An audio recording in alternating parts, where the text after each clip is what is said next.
What's up, everybody? Welcome to Candid Truth. We're going to talk about the truth and we're going to get candid with it.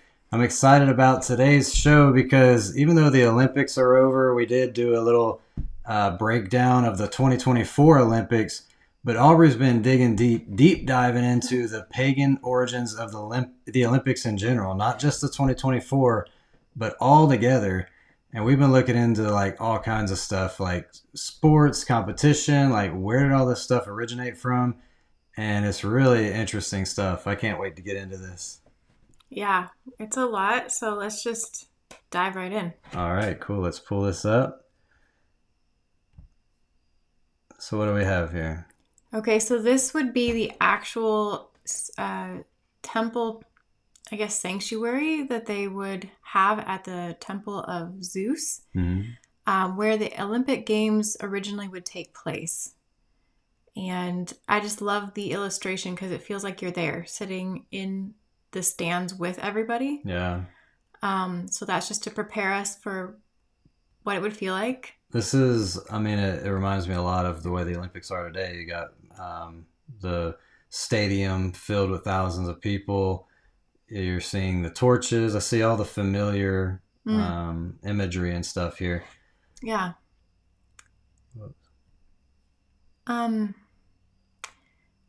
So let's begin where it all started. It says the Olympic Games, like almost all Greek games, were an intrinsic part of a religious festival. That is something that a lot of people are missing. I want us to take note of that tonight because it is actually a religious ceremony. That's why they have the opening and closing ceremony as well. That should also be a clue. Yeah, we did talk about that on the 2024 Olympics. You know, they call it opening ceremony, closing ceremony, and I looked up what does that word ceremony mean, and it literally means a religious ritual. That's what these ceremonies are. Yeah. But this is something, it's not just like a conspiracy theory, like, oh, it could mean that or could mean this. Like, this is straight from the source, straight from Olympics.com or something, right? Yes. We're going to be reading a lot from their direct website tonight. They actually spell it all out for you. Wow. It's incredible. So it's going to be fun. It also says that they were held in honor of Zeus. So this is also, again, we'll see it right away on this source, but it was held in honor of Zeus at Olympia by the city-state of Elis in the northwestern Peloponnese. I probably butchered that, but it's in Greece, right in the sanctuary of the temple. Then we see it right there from Olympics.com. It worshipped Zeus, Hera, Athena, and Apollo. Wow. Now, we'll get into this a little deeper, but Hera turned into a different goddess as it went through history and time down through different cultures. But it became the Olympic Games. And so let's just go to the first link there. We're going to start reading. All right, bear with us, guys. We're pulling this up. Okay. So I love how this one illustrates some of this as well. Let's go down. All right. Okay. So right from the horse's mouth, it says, as a sacred place used regularly in religious ceremonies as well as playing host to the ancient games, Olympia was at the center of Greek civilization. Renowned expert Paul Christensen gives Olympics.com a unique insight into Olympia and how the site changed as the game grew. At its heart, the ancient Olympic Games was a religious festival held in a religious sanctuary. Whoa. This is straight from Olympics.com. Yeah. Like you can see it in the toolbar right there. Exactly. He's a professor of ancient Greek history at Dartmouth College. So that should tell you something as well. Yeah. He goes on to say, it was not just a matter of playing sports. And central to this concept was the site itself. Olympia lay on the northwestern corner of the Peloponnese, currently in the western Greek region. Zeus, king of the Greek gods, was said to have taken up residence in Olympia around 1200 BC when the Eleans I don't know how to say that, but they The conquered aliens. conquered the surrounding area. The fearsome deity marked his ascension by hurling a thunderbolt into the sacred grove from his home atop Mount Olympus. So this is why we have the Olympics today.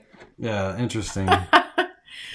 And the city-state of Elis, the administrative center of which was about a day's walk north from Olympia, ran the games throughout the vast majority of its life cycle, with the aliens seizing full control from their local rivals. Okay, so they're just telling us the history there. So that is how it came to be known.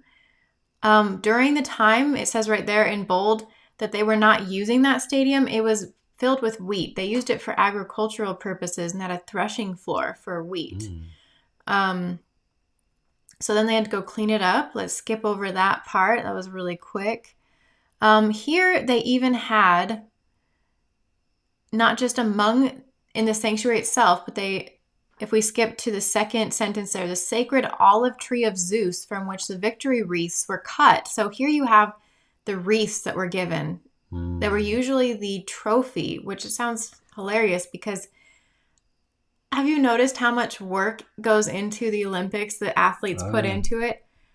When back then in ancient times, all they would get was a laurel wreath or an olive wreath. Yeah, that's for doing it. Not much. I mean, you get gold medals now. Well, don't get me wrong. They had status, I'm sure. We're going to read about that. Blessings from the gods, per se. Mm-hmm. But that's really what they got physically, was just a wreath. Wow. Or a crown around their head made out of some tree. So they're describing where that came from. Let's see here. The Greeks, here we go. So the Greeks were aggressively polytheistic, said Christensen. Meaning they believe in many gods. Yes. Polygods. Yes. So while Olympia is a sanctuary to Zeus, we know that he wasn't the only deity worshipped at the site. There were over 70 different altars you could sacrifice to pretty much anyone you wanted to. So They're telling you that this is all about sacrifices to gods. This is religious. And yet the stadiums are filled with people who, some even Christian, are participating in this false god worship. Yes. Wow. So that tells you, at least that tells me, that originally this was not a Christian thing to attend or be a part of. And it's not only is it not Christian, there's a lot of secular things. You can say basketball is not Christian, but it is worship to another god. It's false idol worship. It's not just benign. It's not just meaningless entertainment. There's actually, it's a ceremony, like they say. We're going to get into that a lot more because they even have a part where they tell you what they are worshiping here. Wow.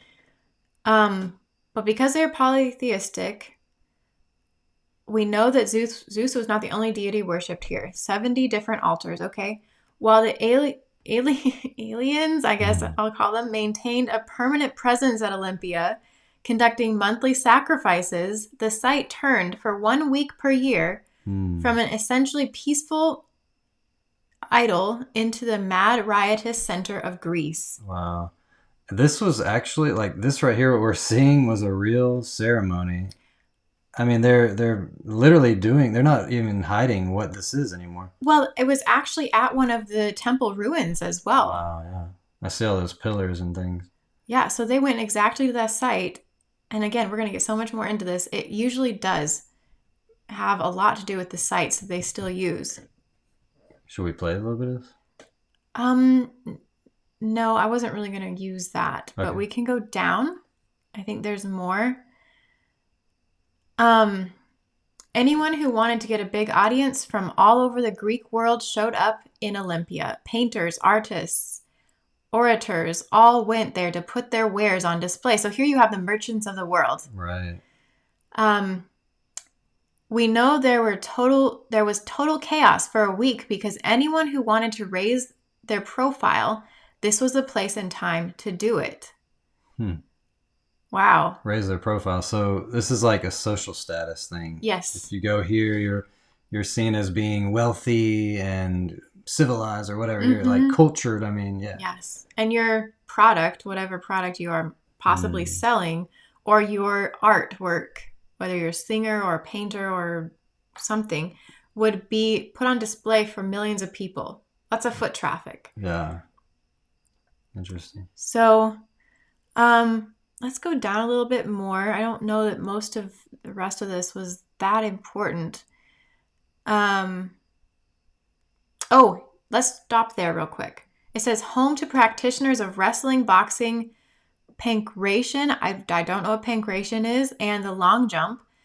The palestra's main feature was a large square inner courtyard.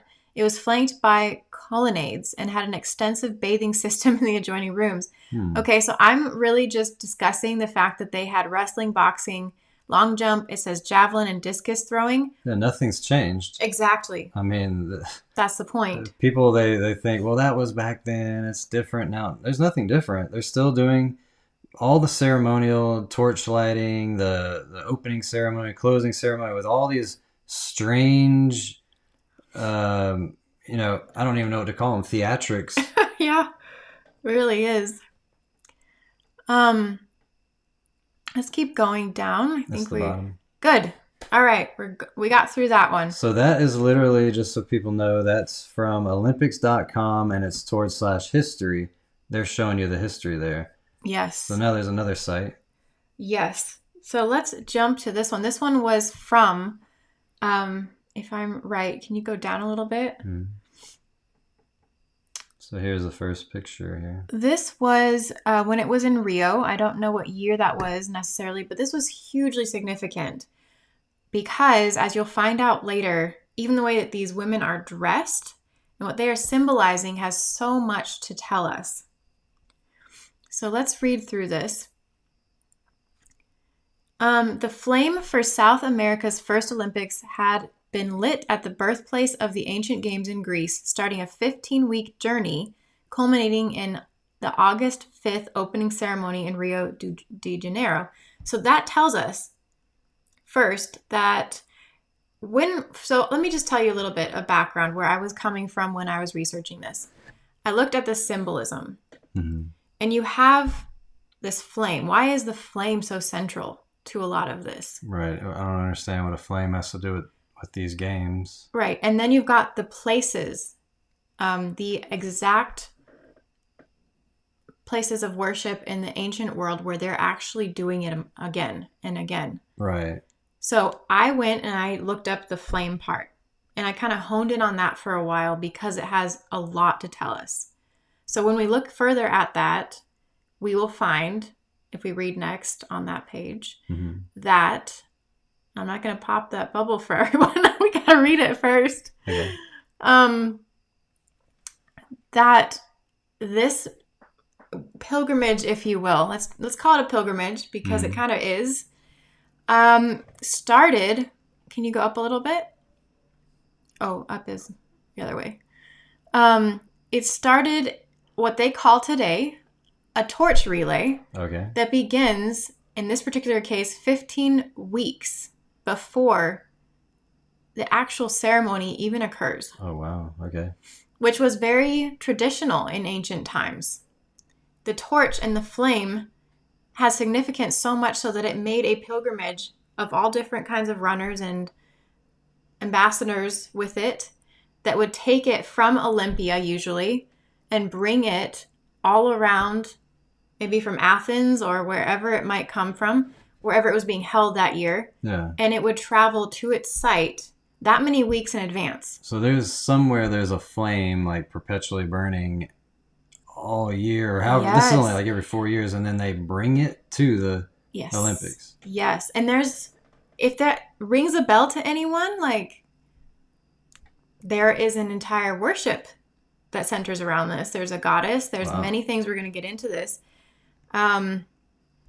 So yeah, it's kind of strange. Like, why this? It's like they're taking this to a whole new degree of sacredness. Yes. I guess, I mean, otherwise you'd just like, oh yeah, pour some gas in there, light it on fire. But no, it's like this sacred flame. And even more than that, they change it up every year to get people's attention and draw crowds. But they had people not just run, but that they've done that in years past. They had people actually, they manufactured a torch that could actually keep a flame underwater. Oh, wow. And What? I found a picture from other years past where they actually had people swim with it underwater. Wow. For this relay.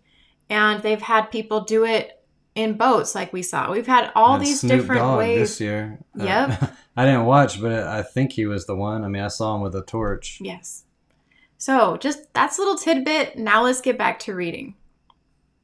Okay. So the games were first held in Olympia in 776 BC and remained there for 12 centuries. That is so true. We keep going back to that. Nowadays, we have it in, I don't know, the Rio, we have it in Tokyo, we have it in different locations all over the world. But that flame still comes from Olympia every year. Oh, my. So no matter where the Olympics are held, there's still the fire from Olympia. Yeah. Wow. Yeah, that sounds like there's some significance. It doesn't sound like you just like, oh, it's just tradition or something. Yeah, no, there's so much to this. So let's unpack it further. Let's keep reading. For the ancient Greeks, fire, here we go. Fire was connected to their gods, thought to have been stolen from Zeus by Prometheus. Did I say that right? Yeah, Prometheus, and handed to humans. So here we have a divine entity or a gift, I guess, given from the gods to humans. Wow. So it's an ideology we're already perpetuating here. Yeah. Continuing on. There's some dancing going on. Yep. Overlooking the dancing, though, that really wasn't a huge part of it. They only did that nowadays, I guess, in the ceremony. But it was to honor Zeus. The fire was lit and kept burning throughout the ancient games within the boundaries of Olympia. They do this every year as well. Once they light that flame, they keep it burning throughout all the days that it takes. Oh, yeah. And someone is actually put in charge of keeping it lit. Multiple people, I'm sure, but just as there are multiple people who do the torch relay and are the light bearers. Yeah, the light bearer. That's what I was thinking. Lucifer, the light bearer. There are people who, once it is lit, that are put in charge of keeping it lit. Wow. And that, again, take note of that. Please put that in your mind on the back burner because we're going to come back to that. That will be an important thing to note. To honor Zeus. I mean, they just right out say it. I mean, Yes. there's nothing hidden about this. You're literally going to the sources and just showing people what most people don't do. Most people just don't research. What's the origin of this? What's happening? Oh, it was just this beautiful ceremony. Right. You're partaking in a Zeus worship service. Ceremony. Yes. Yeah. So, the modern Olympic flame is ignited at the site where the Temple of Hestia used to stand. So here we're getting into the exact goddess, which was, from what I understand, was one of Zeus's daughters, Hestia. Okay. Who, again, I need us to get through these particular sources before we'll actually dive into that. So let's leave that. Please just put Hestia on the side and we'll come back to her. In ancient Greek religion, Hestia is a virgin goddess of the hearth, architecture, and the right ordering of domesticity. Wow, I don't think I'm saying that right, but my tongue is tied. Domesticity, that's right. Yeah, okay. The family and the state. So, I hope you heard that. Again, we'll come back to it. Continuing on. This just looks ceremonial and occultish. Yes. So it says fire was introduced at the 1928 Summer Olympics in Amsterdam. We're going to see that it actually came from I don't know history, like dates that well, but I do know that it came from actually an earlier, possibly different time anyway, that they initiated that use of the flame, the Olympic torch. So that is going to be very interesting as well. Continuing. Okay, good. we're getting down to the last bits here. The torch relay was introduced 8 years later. Oh, here, it's actually admitting it at the 1936 Olympics in Berlin. Do we know that Berlin is in Germany? Do we know that this was the time where the Nazis had the Olympics? Oh, yeah. Yes. I heard about that.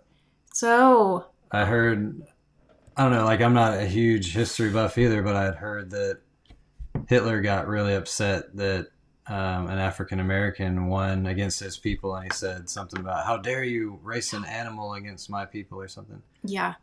Yeah. It was very intense for all of the athletes to compete under German rule, right, with the Nazis in front of them. So they have pictures. I will show pictures later, I think. But this is where, put this together. Mm-hmm. The torch part was introduced by the Nazis when they first hosted, I guess, the Olympics. And Hitler was a huge occultist. He loved all this stuff. Like anything, he was trying to get the Ark of the Covenant because he wanted the power. There was this spear of destiny that was on the wall of some building that he would be inside of it. He would just stare at it and rock and stare at this spear of destiny. I think it was spear of destiny. I can't remember. Something Longinus or something, but it was supposed to be the spear that killed Christ. Oh. Supposed to be. I don't know. You know, these relics that the Catholic Church has, I don't believe all of them are true relics, but he desired it so bad. He loved anything just wicked, occult, anything like that. And so for him to bring this flame that was a big part of the Zeus worship, that doesn't surprise me. No. So, wow.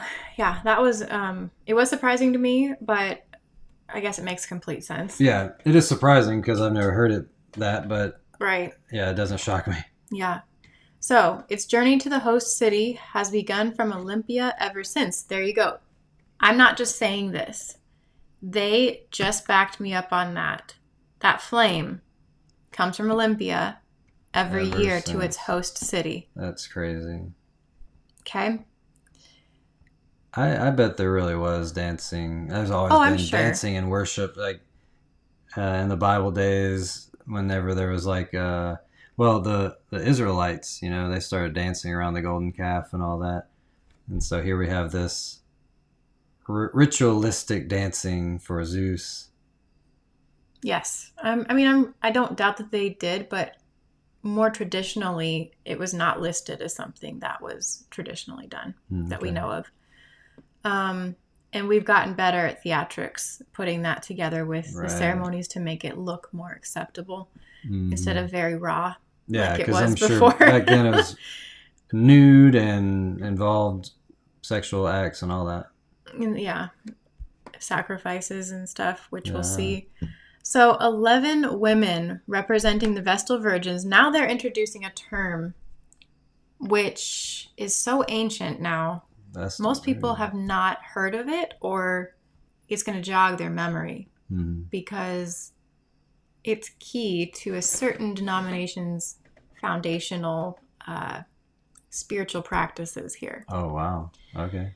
So let's just put that away again, too. I'm sorry it has so many nuggets that we have to hold on to, but please just stay till bear the with end. me. You don't want to miss any of it. Yes. So, representing the Vestal Virgins, perform a celebration at the temple of Hera. So Hera and Hestia actually kind of are the same goddess. They just changed names in different cultures and different time periods. Which, that happens a lot with Greek and Roman and all that.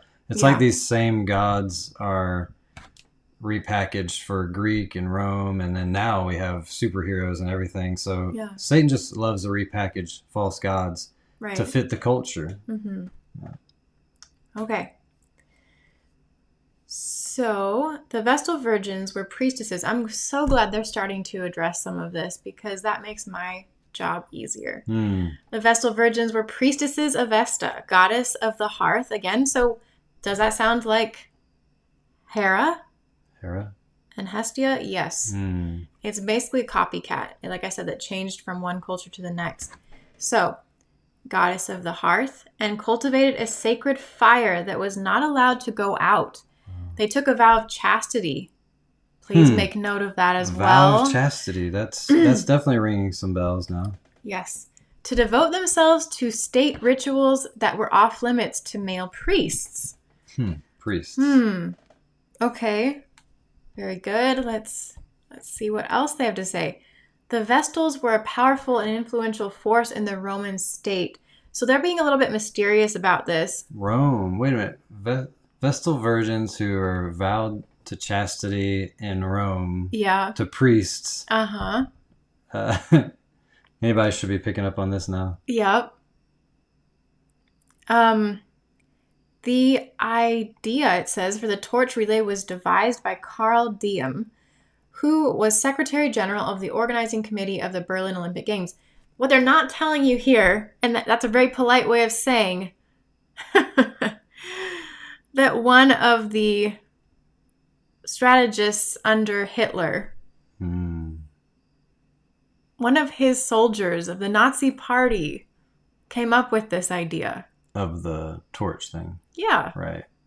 And they're just packaging it so civilly that we don't even realize.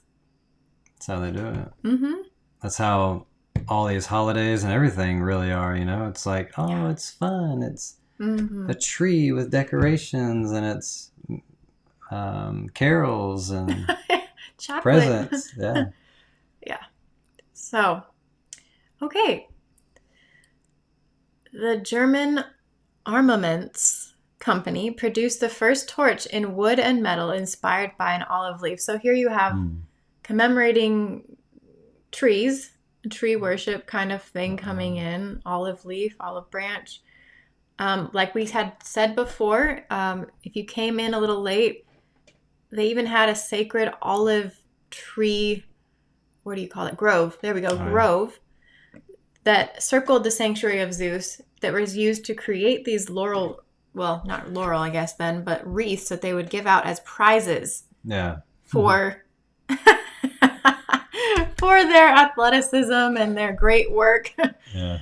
And so anyway, they're just worshiping an olive tree and leaf and everything. They're just I mean that wreath might not be a big deal to us, but if you worshipped the tree, then that's a huge deal. Okay. The Olympic flame is lit by a concave mirror that concentrates the sun's rays. So don't get me wrong. Of course, scientifically, that is how it works. I get it. But the sun is coming into play here. Right. Like the power of the sun. Exactly. Why don't they just use a lighter? Right. Yeah. Yeah. Which, again, would point us back to the fact that sun worship. Yeah. Sun worship. If you guys didn't see the live stream we did yesterday with Founded Earth Brothers, you should check that out because we did go deep. It was really, we were looking through sites that we saw when we accidentally ended up in Washington, D.C., but everything in America and all around the world points to sun worship. Yeah. Even these Olympic ceremonies. Yeah. And here's, wow, I'll just read it. In the past, a high priestess of the Temple of Hera would light the flames using a scaphia, the ancestor of a parabolic mirror. So here they are. They're trying to harness, like we said, the sun's rays to light a fire, which I'm sorry to say this, but I have to say it now. This is what they used to do in Egypt when they played games as well. It was sun worship where they harnessed it, brought it down to be the force of the god on earth while they would play games, competitive games as well, to the gods.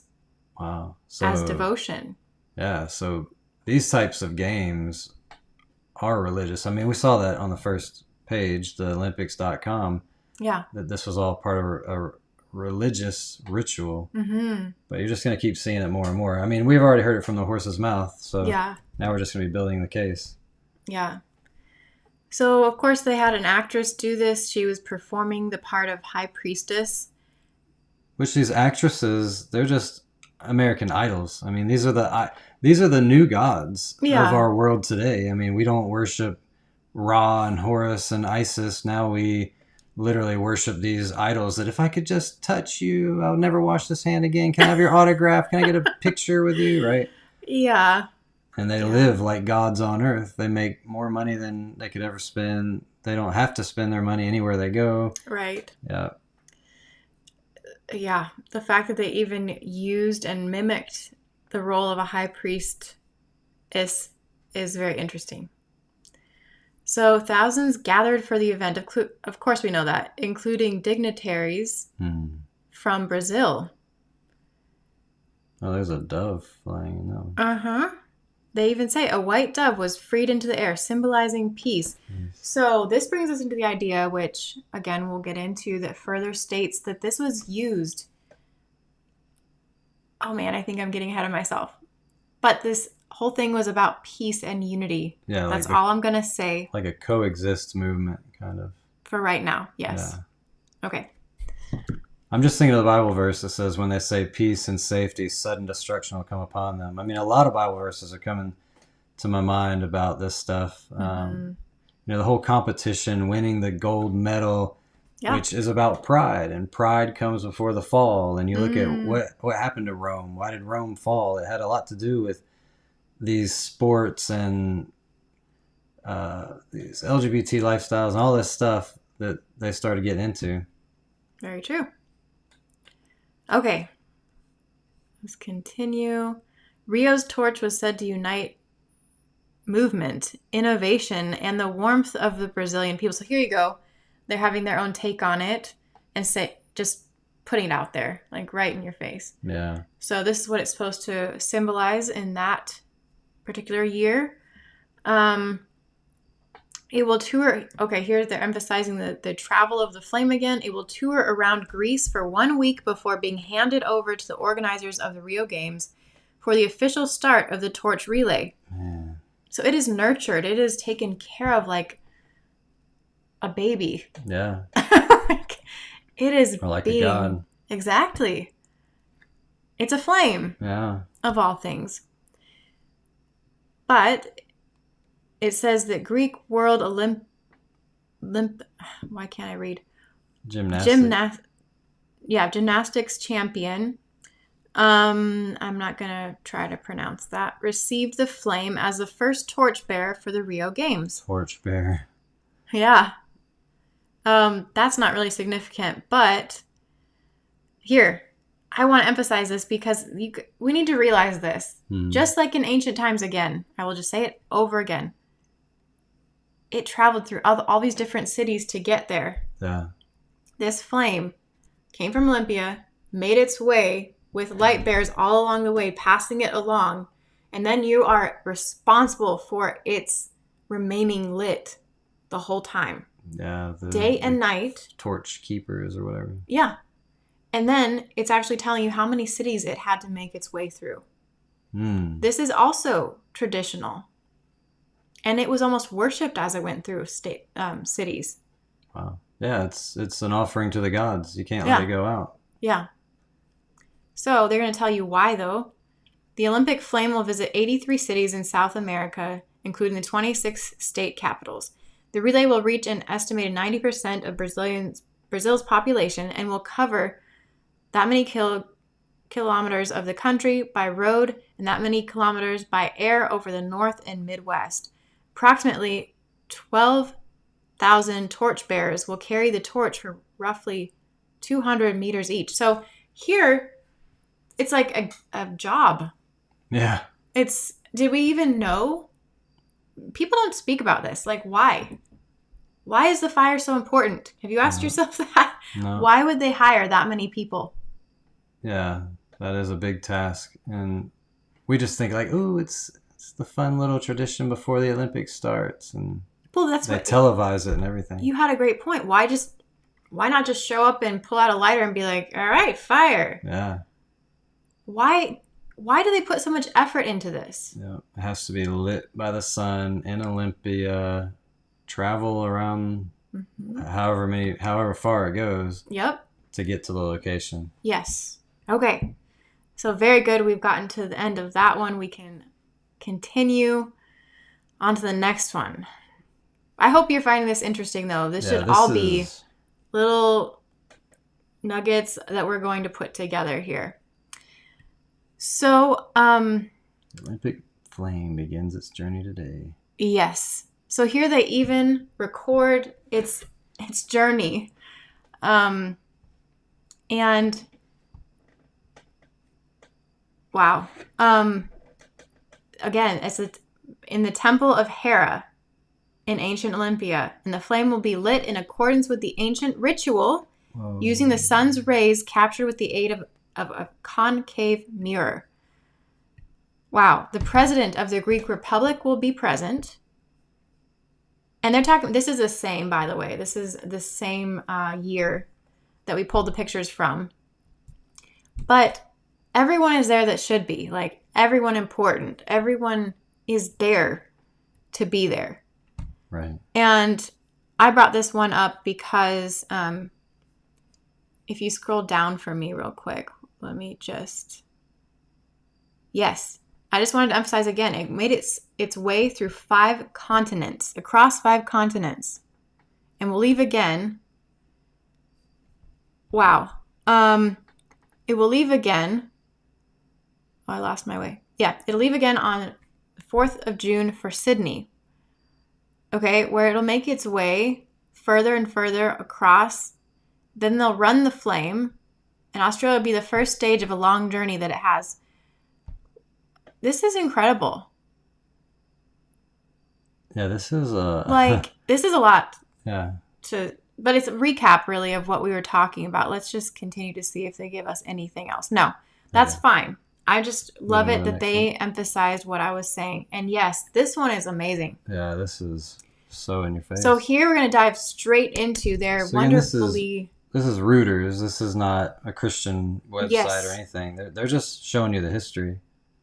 Yes. And so, that's a great point, actually, because I might be wrong, but is Reuters a Catholic institution? I'm not sure about that. I think they're just a news source. I'm not sure. All right. We'll just skip that. Let's just see what they have to say. They just really, point by point, do a good job here. And bear with me because I know we're going to go point by point, but it is so golden for us to understand all this. Yeah. So ancient Greece, sometime in the 4th century BC, every four springs, a trio of sacred messengers from Elis embark on individual journeys throughout Greece with a sacred message. So every 4 springs, that's still what we do today. It's like every 4 years. Yeah. Yes, okay. Exactly.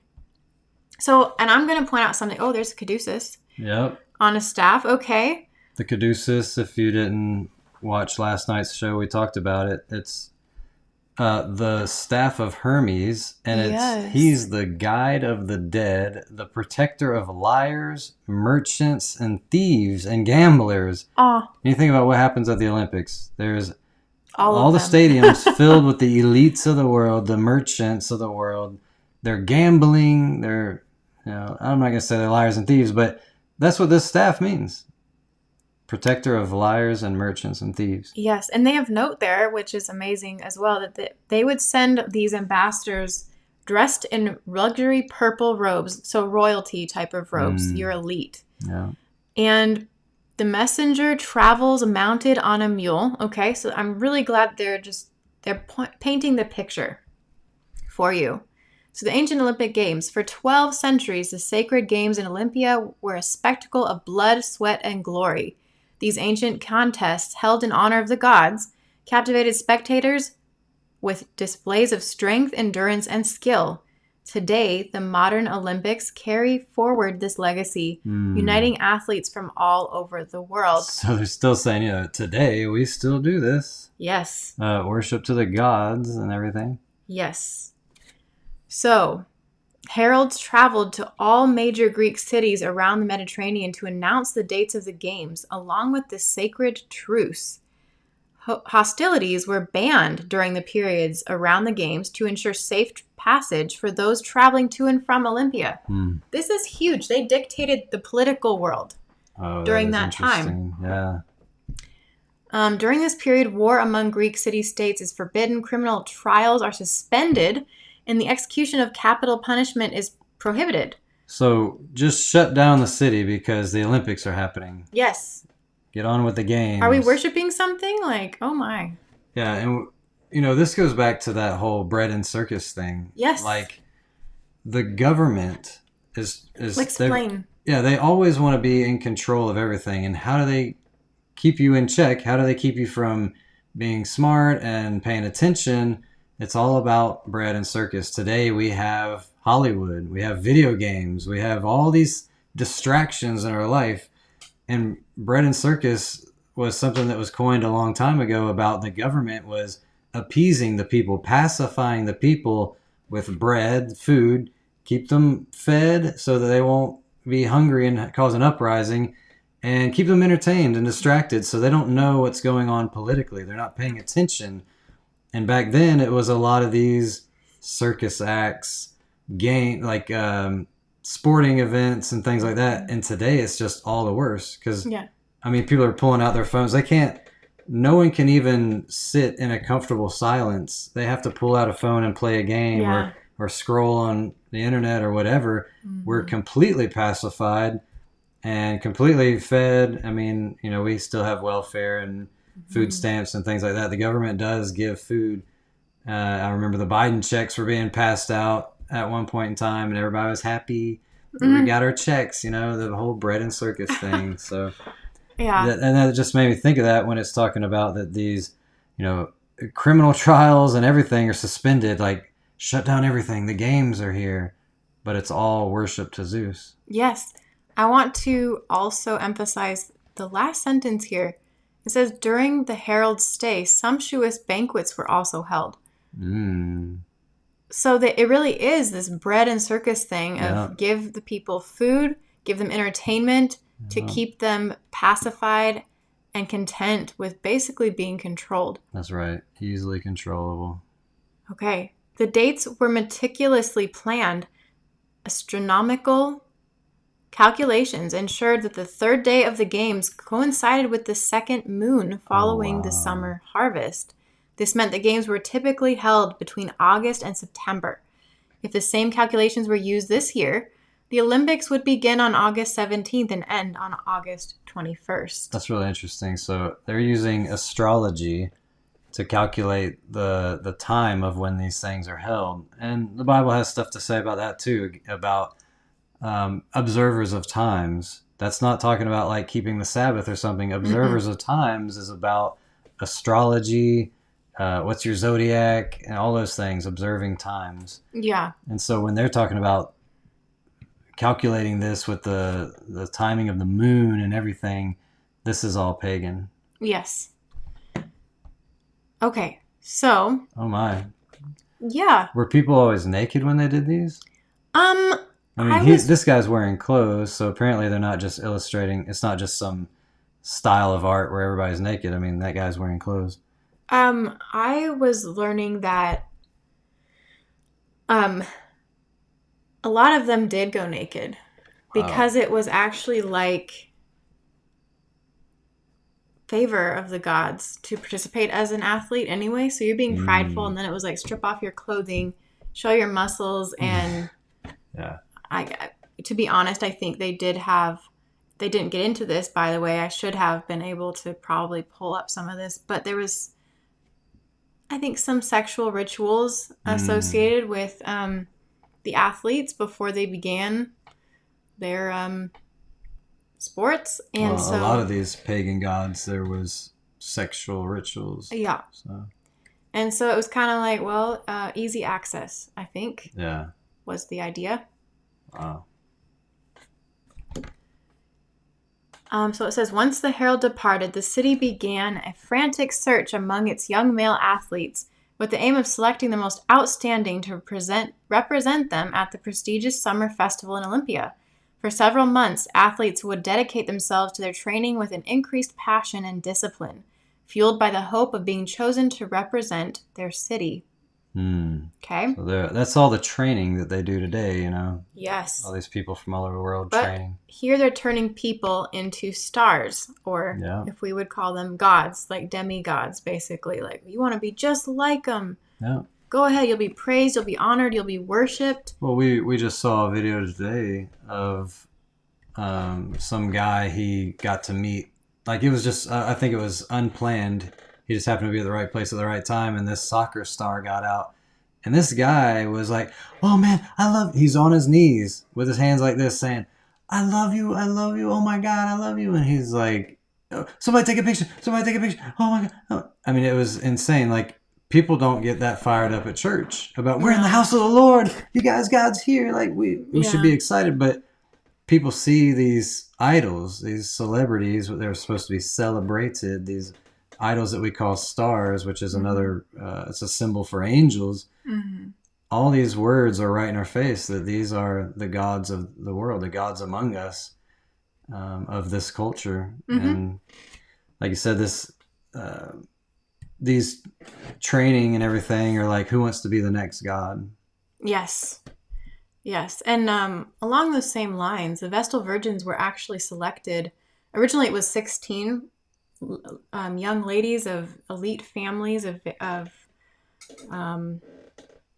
what did they call them back then? Kind of like centurions in the Bible. Oh, yeah. Roman elite families. And it was said that you would be given honor and status. You would honor them by dedicating your life to the Roman temple. I don't know how many years, but for quite a lot of years. And then you would actually get to the point of being freed from your vow. Yeah. To be able to have a normal life and a family and get married and everything. So yeah, this should be, I mean, I'm seeing all the connections here with Rome and vow of celibacy and But they had two different things that we don't see today, which again, I know I haven't told you who the Vestal Virgins are quite yet, but back then they were dressed like to the hilt. These Vestal Virgins were actually like female celebrities that would have beautiful hair, and they wanted to make sure they were beautiful so that they would stand out, and they'd make being a Vestal Virgin attractive to all other young women. So the competition was fierce once they came around and needed new ones each year. The years that they needed new ones. And so they would actually be able to get into gladiator competitions and sit in the front row because of their status. Makes me think of these like beauty pageants and stuff. I bet a lot of that has some dark beginnings too. Well, think of celebrities getting the like front row seat to the basketball game, right? Just because they are who they are. Yep. You always see Jay-Z and Beyonce down right there on the court and everything. Yeah. So they would get that. Plus, it wasn't just gladiator stadiums and competitions they could have that with. It was any sport. Yeah. And then they also, when they were done with their vowed years of service, they were also paid a handsome amount by the church. The church? The church. The Roman church. Okay. So we don't see that today. We don't see these particular individuals really having that kind of privilege at games or being paid that kind of money once they're done with their service time. That's true. Again, that should be a clue, just a little bit of a clue. We're putting together the dots. And but anyway, let's get back to this. Finally, the decisive day arrives and judges reveal the names of the athletes selected to represent the city in the upcoming games. About 2 weeks before the start of the games, then depending on the distance that separates our city from Olympia, a delegation including athletes and trainers head towards Elis. Now, they're going to say Elis many times. Where do we have Elis today? I don't know. Elis? Yes. I don't know what that is. Elis. We have Ellis Island. Okay. I never heard of it. New York. Oh, okay. It's the immigration point at which many people came by boat to America. Wow. It's also one of the areas that we have today, the Statue of Liberty. Yeah, a big torch there as well. Yes. Interesting connection. Yes. Again, we will be getting deeper into that in a few moments. But it says in the last sentence here, this city, host of the games, is located not far from the venue of Olympia. According to the Olympic rules, athletes were required to stay in Elis for approximately 6 weeks before the start of the games. During this time, they will undergo rigorous training under the guidance of their personal trainers, as well as trainers designated by the Olympic Council. These official trainers will ensure that the selected athletes are worthy representatives. So we have that today. We have it. Of course, they all have their trainers. Oh, yeah. And these people would train to the max. I mean, they're just like days upon days upon days training themselves into the ground. No different, apparently, especially from the picture. Yeah. This guy's getting whacked over the head by a trainer with a stick. That's crazy. Yeah. So let's continue. The sacred site of Olympia. The games are held at the site of Olympia, very close to the city of Elis. Other cities in Greece held games, but the ancient Olympics were the most famous and prestigious. So they were, because Zeus was the god of all gods. By the way, if you didn't know that, he's the god of all gods in the Greek world. That's why Olympia, which was his palace or his sanctuary and temple, was chosen as the site among all other gods and all other temples. So, that's why that. So next we see that nestled in a verdant valley nurtured by the Alpheus and Cladios rivers and encircled by rolling hills lie the sacred site of Olympia. It was once home to an array of buildings, grand temples, and various venues dedicated to the celebration of athletic competition. Interesting. Yeah. While the current dimensions of the site were well documented, the precise expanse of ancient Olympia remains elusive due to the transformative effects of earthquakes, floods, and other natural events over the centuries. That is so true, but wow. The fact that they said that it was dedicated to athletic competition, that already gives us an insight into a little bit. Oh, yeah? Yes, it does. All right. Wait, did you read that part? Did you read this part? Yes, I did. Okay. So, the Olympic Festival. Here we have, it's a festival. Did you know that, you guys? We already said it had a ceremony, opening ceremony and closing ceremony, and then festival. But festivals have certain days of which you do things on them. Let's read about that. 3 days prior to the Olympics, athletes, along with the authorities, musicians, and coaches, marched from Elis to Olympia. Then, following 2 days of intense preparation, the 5-day festival can commence. Day 1. Contestants and their families begin the day with a procession to Altus for oaths, sacrifices, and offerings. So that statue says Zeus statue. Yes. And the athletes congregate in front of the statue, and the priest offers a sacrifice. They officiated by doing so. Oh my. Okay. Yeah. So. Yeah. You know, we can only speculate, but who's to say that this isn't happening today? Yeah. That there isn't a sacrifice happening before the Olympics. It'd be interesting to see if there's like prominent people that just happen to die before these Olympic Games. Yeah. Because we know there's definitely sacrifices going on in the industry and all that. Well, yes.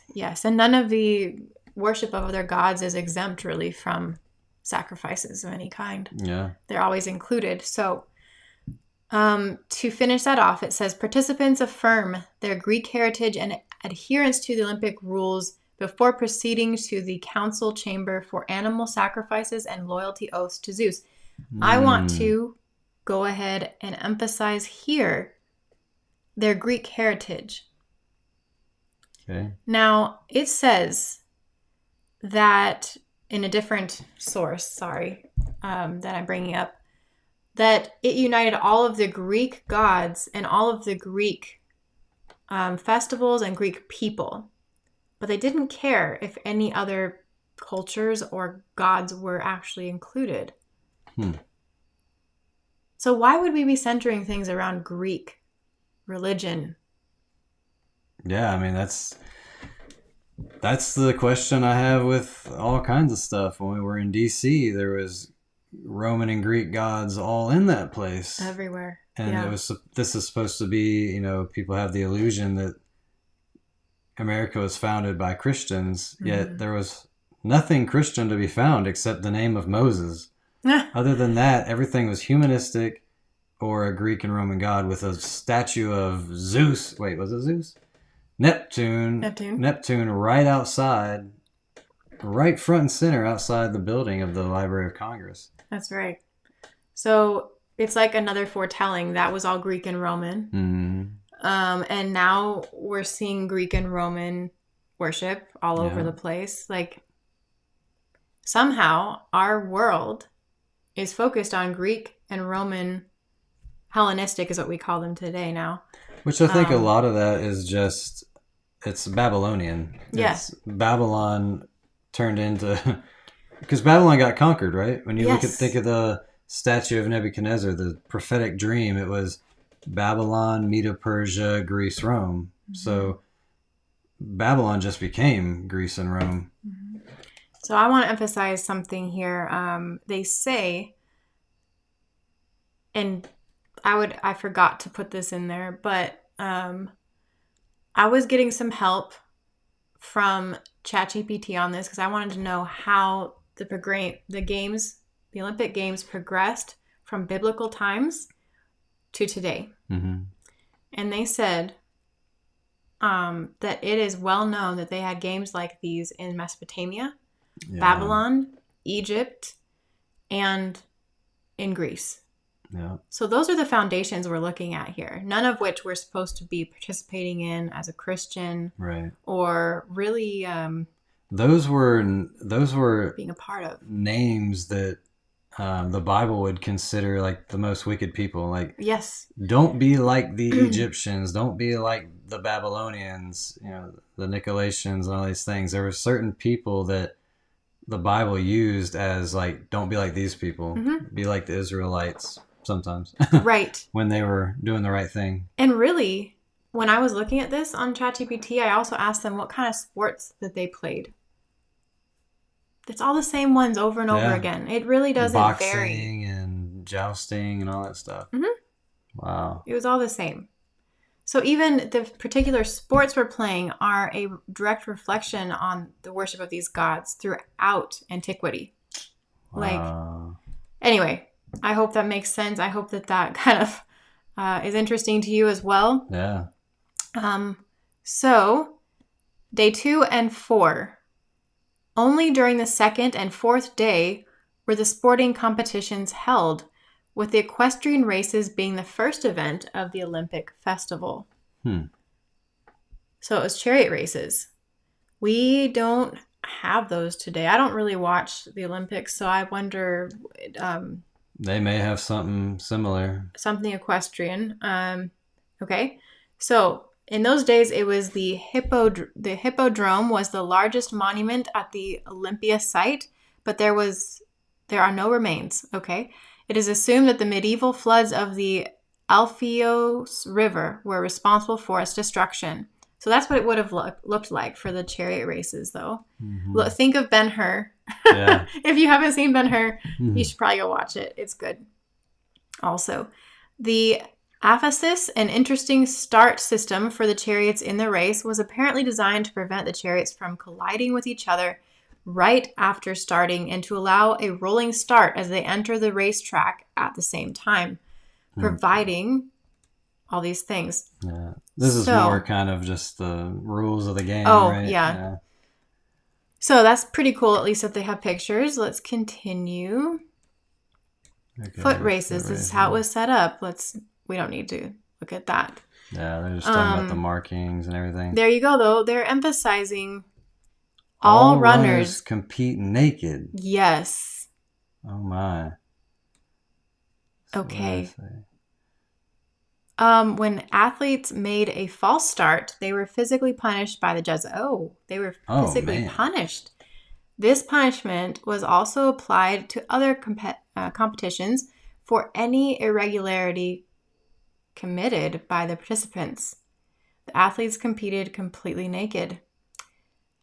I think that's incredibly amazing that they're actually admitting that. Yeah. I want to know why, though. Right. I wish I knew a little bit more about that, but I'm sure it's part of the religious aspect of it. oh, I'm sure. I just wish they'd fleshed that out some. Anyway, it was up to the judges to award the prize to the winner based on a series of well-executed movements. We already know that. Yeah. We know that today. So, final competition of the fourth day was another foot race. This time, the runners wore armor, including the helmet, shield, and bronze greaves, a considerable weight. Okay. So is any of this important? These are just look. You can tell that these are the same sports though. Long jump, foot race, javelin. The javelin. These are not sports that we just do in high school. I mean, these aren't common sports, right? Mm-hmm. It's only something you see at the Olympics. Right. It's not like you ask people like, oh, what kind of sports do you like to play? Oh, I like to play javelin every once in a while. Yeah. Or what? Yeah, long jump. I mean, these are not normal sports. Or the disc throwing. So these are very specific sports, and we see that they are still continuing today at the Olympics, and it's for a reason. Wow. Just one thing they were saying, just in case anyone's wondering, I thought it was strange that they mentioned there were musicians that played while the discus was being thrown. And we have all kinds of musicians that always go, like Beyonce or whoever is the big act at the time. Yeah. Yeah. Okay. Wrestling. More wrestling. Naked wrestling. Oh, okay. That would. Yeah. That's boxing. Boxing. Naked also. Oh, pancration. What is this? Just for the fun of it. The discipline was a mix between boxing and wrestling. No hand protections were used. It represented the most violent combat, allowing almost all types of aggression except biting or attempting to gouge the opponent's eyes. So this would be, in my mind, like MMA. Yep. UFC and all that. Okay. Yeah, it's like kickboxing, basically. Yep. Day 3. This is interesting. Day 3. Okay. I see a fire here. Yes. Okay. This day marked the main festivity. Okay, so this was the main event. Yeah. They're saying, in other words, which coincided with the full moon and was linked to religious events and rituals. Okay, they're admitting it. No official competitions were held, although there were demonstrations of sports for young people. A grand procession took place inside the altis, culminating at the altar of Zeus with the sacrifice of 100 oxen. Wow. Part of the sacrificed animals was offered to Zeus and burned in a fire. Okay, this is coming to me right now, but when we see, I believe that it was Paul and this other guy, Barnabas. The guys that parted ways. Yes, but they were in a certain town and they were taken as gods. They were mistaken, I should say, as gods. And they wanted to actually sacrifice oxen to them. Mm-hmm. That's what it reminds me of. Yeah. Well, this is crazy because this is talking about that torch that we light at the Olympics. I mean, this whole thing is about where did the Olympics start from? And they're showing this big fire that is an altar to Zeus where animals are sacrificed to Zeus, a false god. Yeah. And this is what we're still doing today. Yeah. With the whole torch thing. Exactly. Okay, the altar of Zeus reached a considerable height due to the accumulated ashes. Wow. Of the pyres over the years. So they just kept burning it and building it. Oh my. Oh, with the rest of the sacrificed meat, a great banquet was organized that fed hundreds of people. Wow. Okay, so we should... I've never covered this like live or in public before, but I've done some research that basically, forgive me if this is new information, but a lot of the meat eating and banquets and barbecue and so on started usually with these festivals, these pagan festivals where they would do this. And you have Odin, they did this for. They have Zeus. You have other examples. You can go look those up. But this is usually where that originated. Yeah, I'm thinking right now, we don't know where this meat comes from. We don't know if it was sacrificed to false gods or whatever. But you go to these events, and what do they always have? Hamburgers, hot dogs. Yeah. And we have no idea what we're consuming when we're there. That's why I'm a vegetarian. We're vegetarian, and we're trying to take care of the holy temple that God gave us. We want to be as healthy and live as long as possible so that we can keep doing God's work. And, God originally created herbs of the field for us to eat. Mm-hmm. And we don't have to worry about eating those animals that were sacrificed to false gods. Yeah. Okay, so if we continue, day five. Oh, wow. Okay, There's all day the 5. meat being taken, it looks like. Yep. Okay, on the final day, closing ceremonies were held to honor the victorious athletes. The awards consisted of olive branch crowns. These olive branches have been collected by a child. Wow. Oh, why? With a golden sickle before the games began and placed on an altar in the temple of Hera. That's really strange, actually. Yeah. The winning athletes marched in procession from the temple to Hera to the temple of Zeus, along with several judges. There were proclaimed winners of their categories before the imposing statue of Zeus, one of the 7 wonders of the ancient world. So they would stand before them. Illustration based on the description by the historian. Oh, do you see something though that resembles what we had just this year?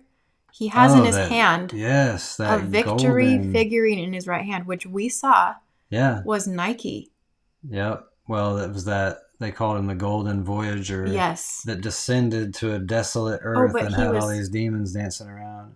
No, but it was the There was Nike. That other statue that he was looking at. Nike for did victory. Come out, and it was it had angel wings. Yeah. And it was a decapitated head. Yep. Yeah. Okay. Interesting. Well, I mean, very interesting. The fact that they even had Nike at this past Olympics just shows that they're not hiding the false gods aspect. I mean, we're going to bring out Nike and just show you. Everybody's filling that stadium, watching, participating in all these strange rituals, which they call it opening ceremony, and then they bring out the false god, and everybody's cheering and such a awesome thing. Well, it's not just that; it's in past years of bringing that woman riding on the bull, right? Oh yeah, and all these things. That wasn't the Olympics, but that was another same kind of thing. It's a different Olympics. Basically. So, my point is, and if you don't know this by now, I hope you're new here. If you are here, that's great. If you're new for the first time, but you're probably going to need to go watch the other videos I've done on androgyny and also the one called Who's the Rain Man, because this will make you take a trail down to its origins of these different gods, where it really shows you it's the same as Baal worship. So that's why the bull. That's why we have these symbols that are being brought up where the women, I'm just thinking of that one year where they did have that big, huge bull. Yeah. And these women were all kind of taunting it, but also controlling it. Yeah. And then eventually getting on their knees and worshiping it. Yeah. And this is all sun worship, because even Baal was sun worship. The bull had the sun disk between its horns. And we just see the same thing as being done all around the world. Even that was a different type of gaming event. It wasn't the Olympics. This is happening all over the world. Yeah. False god worship, and it's getting mainstream. It's becoming mainstream and normalized.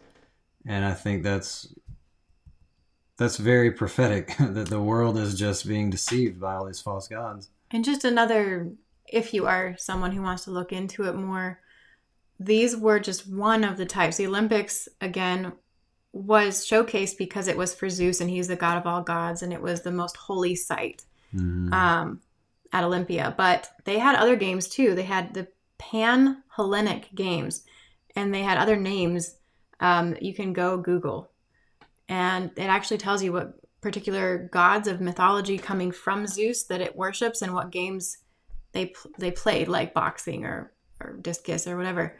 So just if you want to go look into that, you can find other games they used to play that were kind of similar. It really did mimic. Definitely watch Who is the Rain Man. You're going to find out that Baal worship is prevalent in our world today. And like she said, the dark origins of androgyny. I wouldn't even androgyny, that's where you can't tell if something's male or female or they're a combination of both.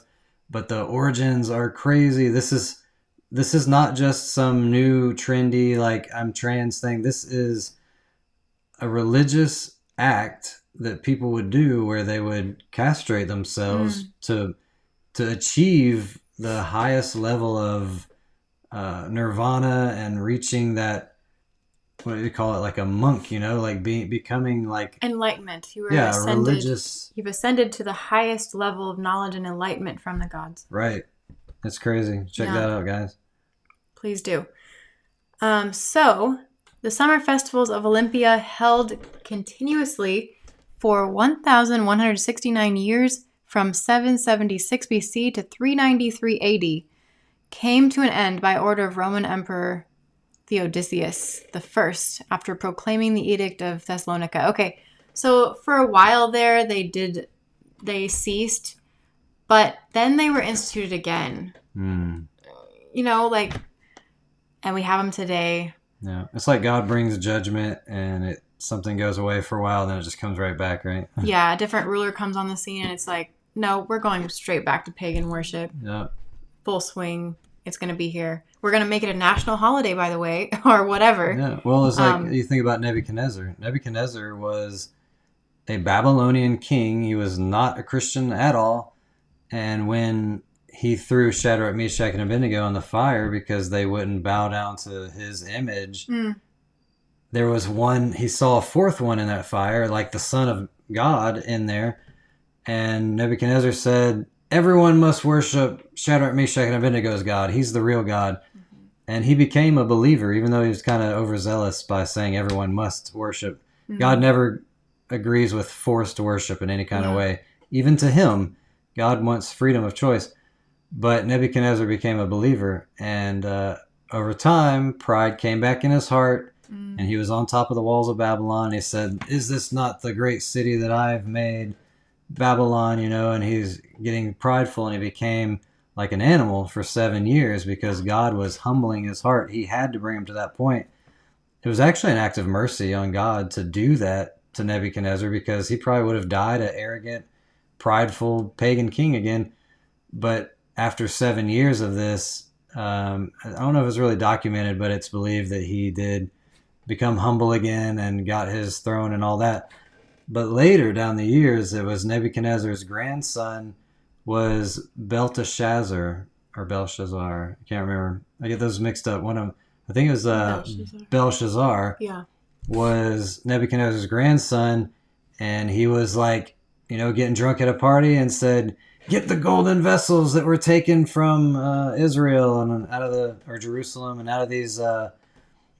There were these sacred vessels to God, and he began to drink alcohol out of them, and that's when you see the handwriting on the wall.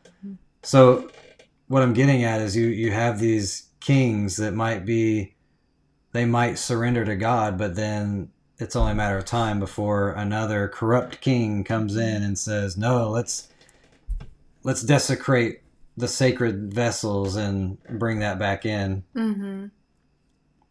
Okay. Yeah, and they say it's because they wanted to shut down any non-Christian celebrations. Now, I don't know, of course, the guy who did this, the Roman emperor that did this, but when we usually have Christian, when it comes on the scene, it is rebirthed from a Greek and Roman standpoint from history as referring to what we have today as, like I said, national holidays, national games, or international at this point. Yeah. Even churches that are Roman paganism veiled in Christianity. Which are referring to when it says Christian usually, or the church, it is the Roman Catholic Church Right. that is running the show. Mother Church. Yeah. So even for myself, when I have a church, I have to actually say what church I'm from. It's not that I am just, it's my church or the church, or I am a Christian. Usually throughout history, that term is being used so loosely underneath your nose that it doesn't mean at all what you think it means. Yeah. And so I have to say that every time it comes up, like it's not your it's church. a quote unquote Christian, baptized Roman Catholic Christianity that brought in all these games. It brought in all these holidays into our life and our culture. Catholicism is literally just Roman paganism veiled in Christianity. That's why you have all the saint worship. It's really, these are false gods. These are Mercury and Venus and all that. Just now they're called Saint Peter and Saint Paul and all these things. There's so many of it. It comes from that. Jesus said, call no man father but your Father in heaven. And they accused Jesus of blasphemy because he said he had the power to forgive sins. And yet now we have a man who calls himself the Holy Father and thinks he has the power to forgive sins and proclaims to be the vicar of Christ. None of this is Christian. But yet the world looks at that as the epitome of Christianity. When you think of Christian, you think of the Roman Catholic Church. And you think of televangelists and all these people. They're just the ones that have the biggest platform. And that's the sad part, is that the majority of Christianity is not even real Christianity. Yeah, it's not at all. Okay. So I wonder if this last part is important. A millennium and a half later, the modern Olympic Games that we know now emerged. Much has changed and new additions to the format have been added, such as the torch relay. However, some of the sports on display today still bear resemblance to those from thousands of years ago. Wow. It's true. Okay, wonderful. Let's get back to the presentation here. Yes. Perfect. So. Bear with us, guys. One moment here. Okay. All right. Next slide. Okay, so here's where we're going to flesh out completely that goddess that I was speaking about. And it mentioned Hestia or Vesta. Hesta from ancient Greece. Hesta is one of the Olympian deities in Greek mythology associated with the hearth and domestic life. We already heard that from them, right? About Vesta. Her worship dates back to at least 1200 to 1000 BCE during the height of Greek civilization. Okay, please just take this picture in. The white woman. All right. Now we can go to the next one. So now we have, as it turns into Vesta here, Vesta comes from the Greeks, for she is the goddess whom they call Hestia. Okay, there you go. The connection's made right there. Her power extends over altars and hearths, and therefore all prayers and all sacrifices end with this goddess, because she is the guardian of the innermost things. That comes from the Theo-Greek mythology website I have down there. Let's read in between the two pictures. There's the middle picture. It says, representation of the Roman goddess Vesta, deity of the Penates, assimilated to Hestia, is the goddess of the foyer, the countryside, and the bread. So they're just adding to this knowledge that it's the same goddess, but she's over several other things here too. It's interesting she has that serpent on her hand. Yes, and a golden ring. I don't know if that ties into the Olympic rings or anything. Right. Okay. So I would like to just read this because we're going to see this connection coming. So we're going to read the very right inscription there. It says, the goddess of the hearth and home, Vesta was a Roman deity that symbolized faith, family, and domestic order. Often known simply as Mater or Mother. Okay. Oh, okay. Vesta was recognized as the purest of Roman deities. Wow. Okay. An eternal virgin, Vesta, inspired her priestesses, known as the Vestals or Vestal virgins, to adhere to a strict code of celibacy. Vesta was adapted from the Greek deity Hestia, with whom She shared many characteristics. That totally just gave it away right there. Did it? Okay. Well, yeah. Connect the dots. Yeah. Who's in Rome that's eternal virgin, supposedly? Virgins. That's Mary. Yeah. Not literally, not the Mary from the Bible, but the Mary that the Roman Catholics uphold so much. And they will say they don't worship Mary, but they worship Mary. I mean, there's literally statues that I've seen Catholics pray before, and they call her a perpetual virgin. Yeah. We know that Jesus had other brothers in the Bible. Yeah. Mary was not a virgin after Jesus was born. She had more children, and but this is just the false idea. This is literally proving that Roman Catholicism is just this repackaged. Was that from Greece? Mm-hmm. So they took a Greek god and just said, nope, that's the Virgin Mary. Yep. And so they have a Greek god in their sanctuaries, and they have no idea if Mary really looked like that or anything. These images we have of Mary wearing the blue veil and all that, I'm sure is nothing but Hestia. Yeah. That's who it is. Okay, very good. So, yes, known as Mother. Mother Mary. There you go, Mother Mary. Uh-huh. Wow. So, the Temple of Vesta was one of the ancient Romans' most important buildings. I'm just reiterating a little bit of this because I want you to see it from their mouths. I'm going to read why it was, I guess. Dedicated to the powerful Roman goddess of the hearth, the temple conserved the city's sacred flame, symbolic life force of the entire Roman state. Have you ever seen the heart that's inside of the Mother Mary's chest? Yes. It's on fire. Yes. It's that perpetual burning flame. Yes. Wow. A good point. Yeah, the Sacred Heart, they call it. Yes. Okay. So, and then it says right here, Vestal Virgin, the very definition of it. In ancient Rome, a virgin consecrated to Vesta and vowed to chastity, sharing the charge of maintaining the sacred fire burning on the goddess's altar. In ancient Rome, these Vestal Virgins were priestesses of Vesta, virgin goddesses of Rome's sacred hearth and its flame. The Vestals were unlike any public priesthood. We already saw that, but again, just think, I wanted you to see the emphasis they're putting on it, that they say it, they maintain the flame, the sacred flame, this flame, flame. Okay. Yeah. So, next, why did I mention, like I said, the Statue of Liberty? We're going to find out. So, goddesses named for and representing the concept liberty, have existed in many cultures, including classical examples dating from the Roman Empire and some national symbols such as the British Britannia or the Irish Kathleen. I'm not going to read all that.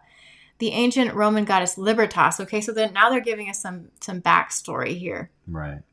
The Roman goddess, an embodiment of liberty, was honored during the Second Punic War. Okay. So we have Libertas.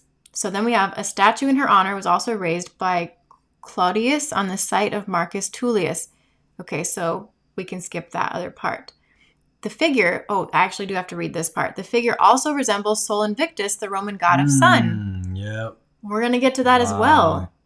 Among the Romans, the cap of felt was the emblem of liberty. So that's the Phrygian cap here. Yeah. That we recently saw because, like we said, it was in the episode we did with the Founded Earth Brothers just yesterday. Yep, you can check that out. Go to Founded Earth Brothers page, click the live tab, and you'll see we went on there yesterday showing all the things we saw in Washington, D.C.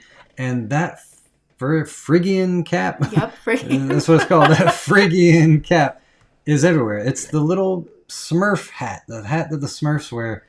You saw it everywhere. It was engraved in the walls everywhere. Yeah. And it has meaning. It's also on the army seal. You'll see a gun standing with a little bayonet thing, and the hat is on top of it. Isn't that a strange thing to see a little red cap? I mean, what military guy wears that? Usually there's a hard helmet on top of that gun when it's like a memorial for somebody, but for some reason there's this little beanie that has significance. Yeah. It's like one of the dwarves from Snow White left their cap. Exactly. From ancient times. Okay. The Phrygian cap is a soft conical cap with the top pulled forward, associated with antiquity with the inhabitants of Phrygia, a region of central Anatolia. In the western provinces of the Roman Empire, it came to signify freedom and the pursuit of liberty, perhaps through a confusion with the pileus, the felt cap of manumitted, emancipated slaves of ancient Rome. Okay, so that's fine. I just like that backstory. Let's continue. We can go to the next. Oh, I'm sorry. Can you go back one? Yes. So according to the Phrygian cap, it's sometimes called the Liberty cap. It signifies freedom and pursuit of liberty. We already said that. Libertas, along with the other Roman goddesses, have served as the inspiration for many modern-day symbols. So this is straight from a source on Statue of Liberty, of course, including the Statue of Liberty on Liberty Island in the USA. According to the National Park Service, the statue's Roman robe. Roman robe. The Statue of Liberty has a Roman robe. It is the main feature that invokes libertas, and the symbol of liberty from the statue derives its name. The fictional characters Columbia, I don't know these people, but I don't think that's really important. They were basically created as seen as embodiments of libertas. National embodiments of liberty included in the United Kingdom. So they have other statues here called Britannia in the United Kingdom. Liberty enlightening the world is what its name is, commonly known as the Statue of Liberty in the USA, and Marianne in France. So they have other ones set up in other places of the world. This is important right here. I like this because it says in 1793, during the French Revolution, the Notre Dame de Paris Cathedral was turned into a cult of reason. Wow, cult of reason. That is important. Yeah. It's so important. Because, and for a time, Lady Liberty replaced the Virgin Mary on several altars. What in the world? Oh my goodness, this is crazy. But if you know about this historical time, this is when atheism came on the scene in France heavily. And what they did was they took a prostitute, they named her Libertas or Lady Liberty, and they called her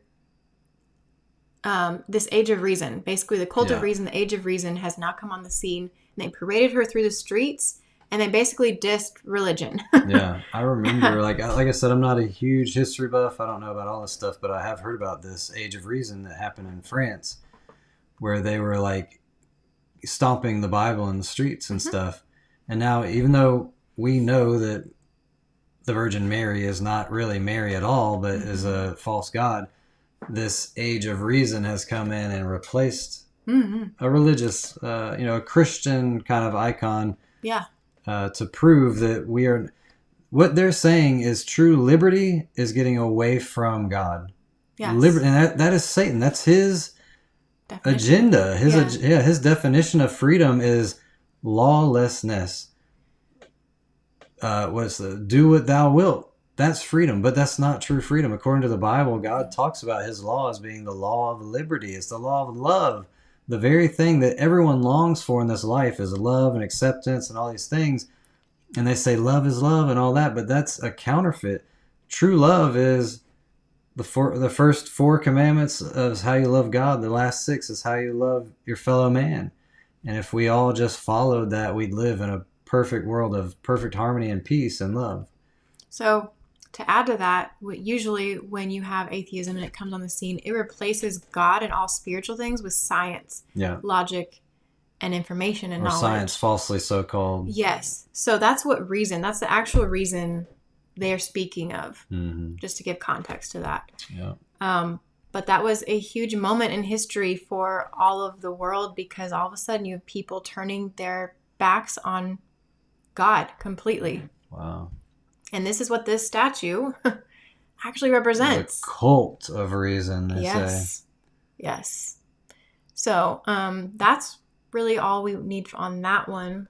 So, yes, I'm so glad someone mentioned Semiramis here. So good. I'm really happy because she was the first known. You have Nimrod. I hope you guys know the backstory. That's, again, another reason why you need to go watch the other videos we've done called Who's the Rain Man? because you have Nimrod. He's mentioned in the Bible. He is Noah's son, Ham, who was kind of, unfortunately, the perverted one in the Noah's Ark, who was saved. He had a son, and his grandson became Nimrod, pretty much. And Nimrod married his mother and made her his wife and mother, I guess. And so then he died, and if you know that story, they birthed Baal worship together as a couple. And he ended up dying because Shem, his great uncle again, killed him. So Nimrod is died.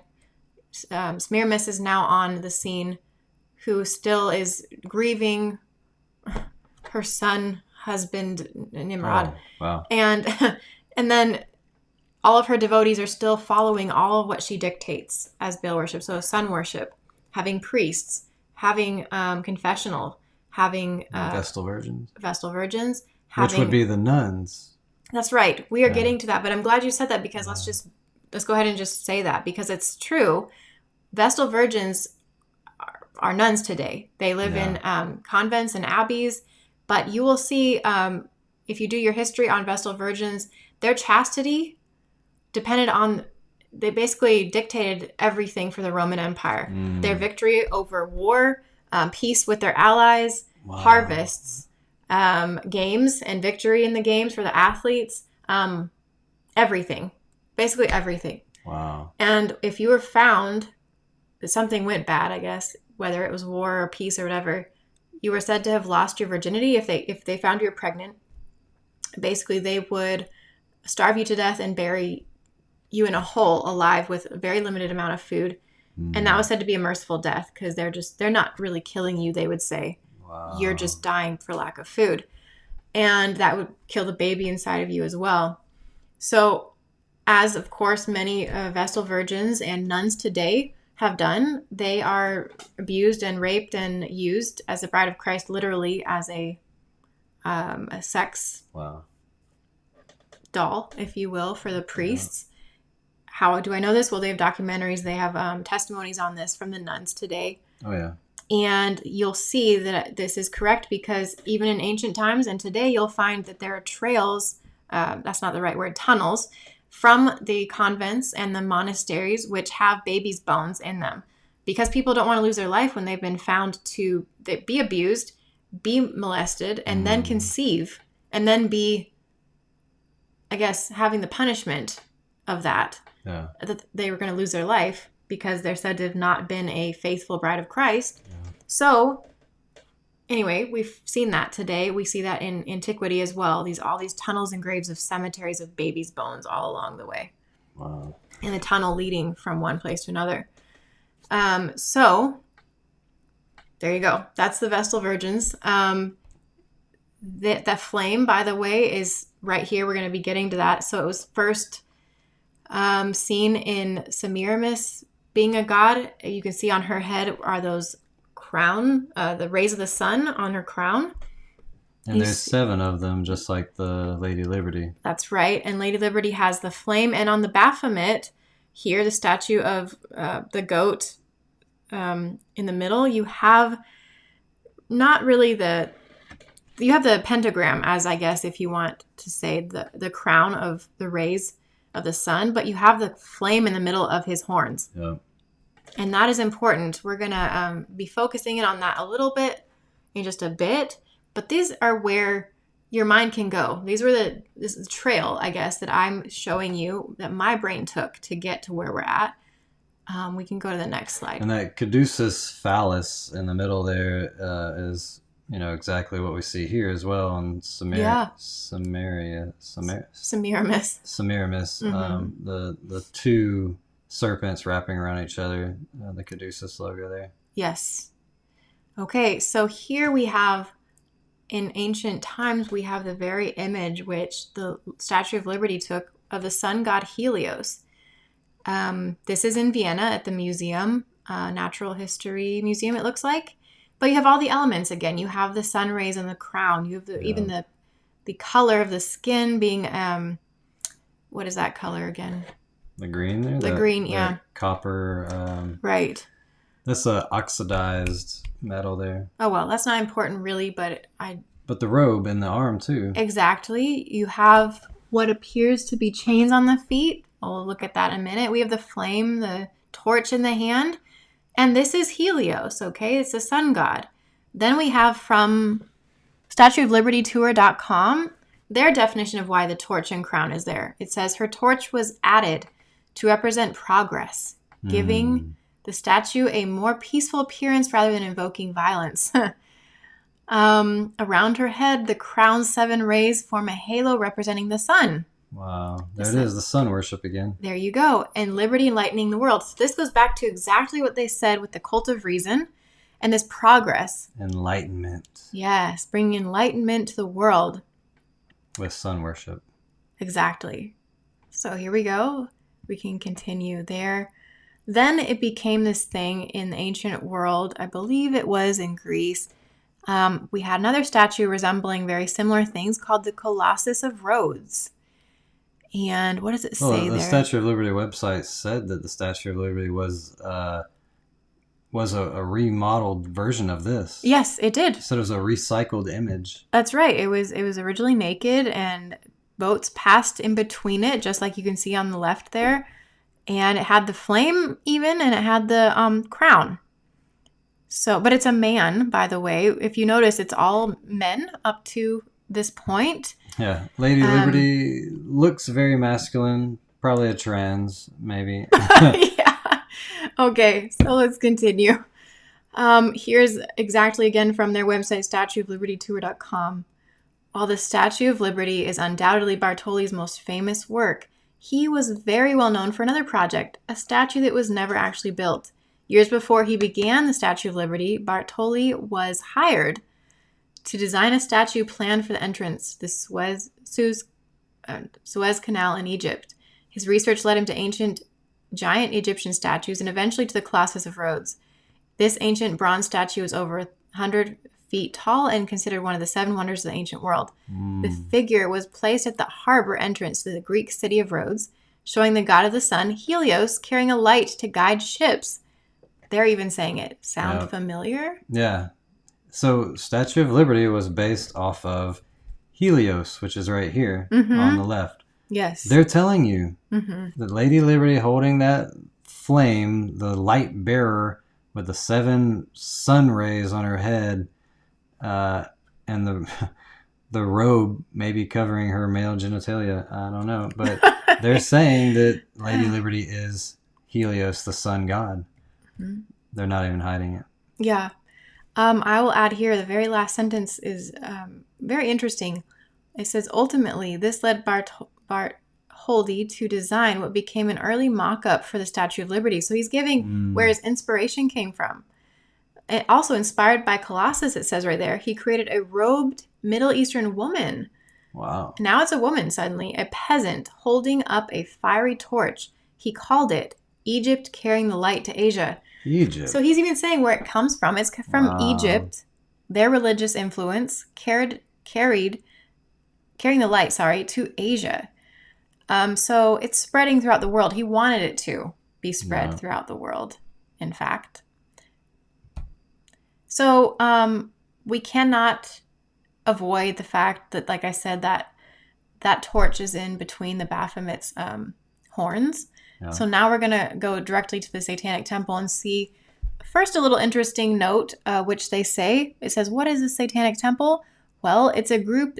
The group describes itself as Satanists, secularists, and advocates for individual liberty. Liberty. Okay?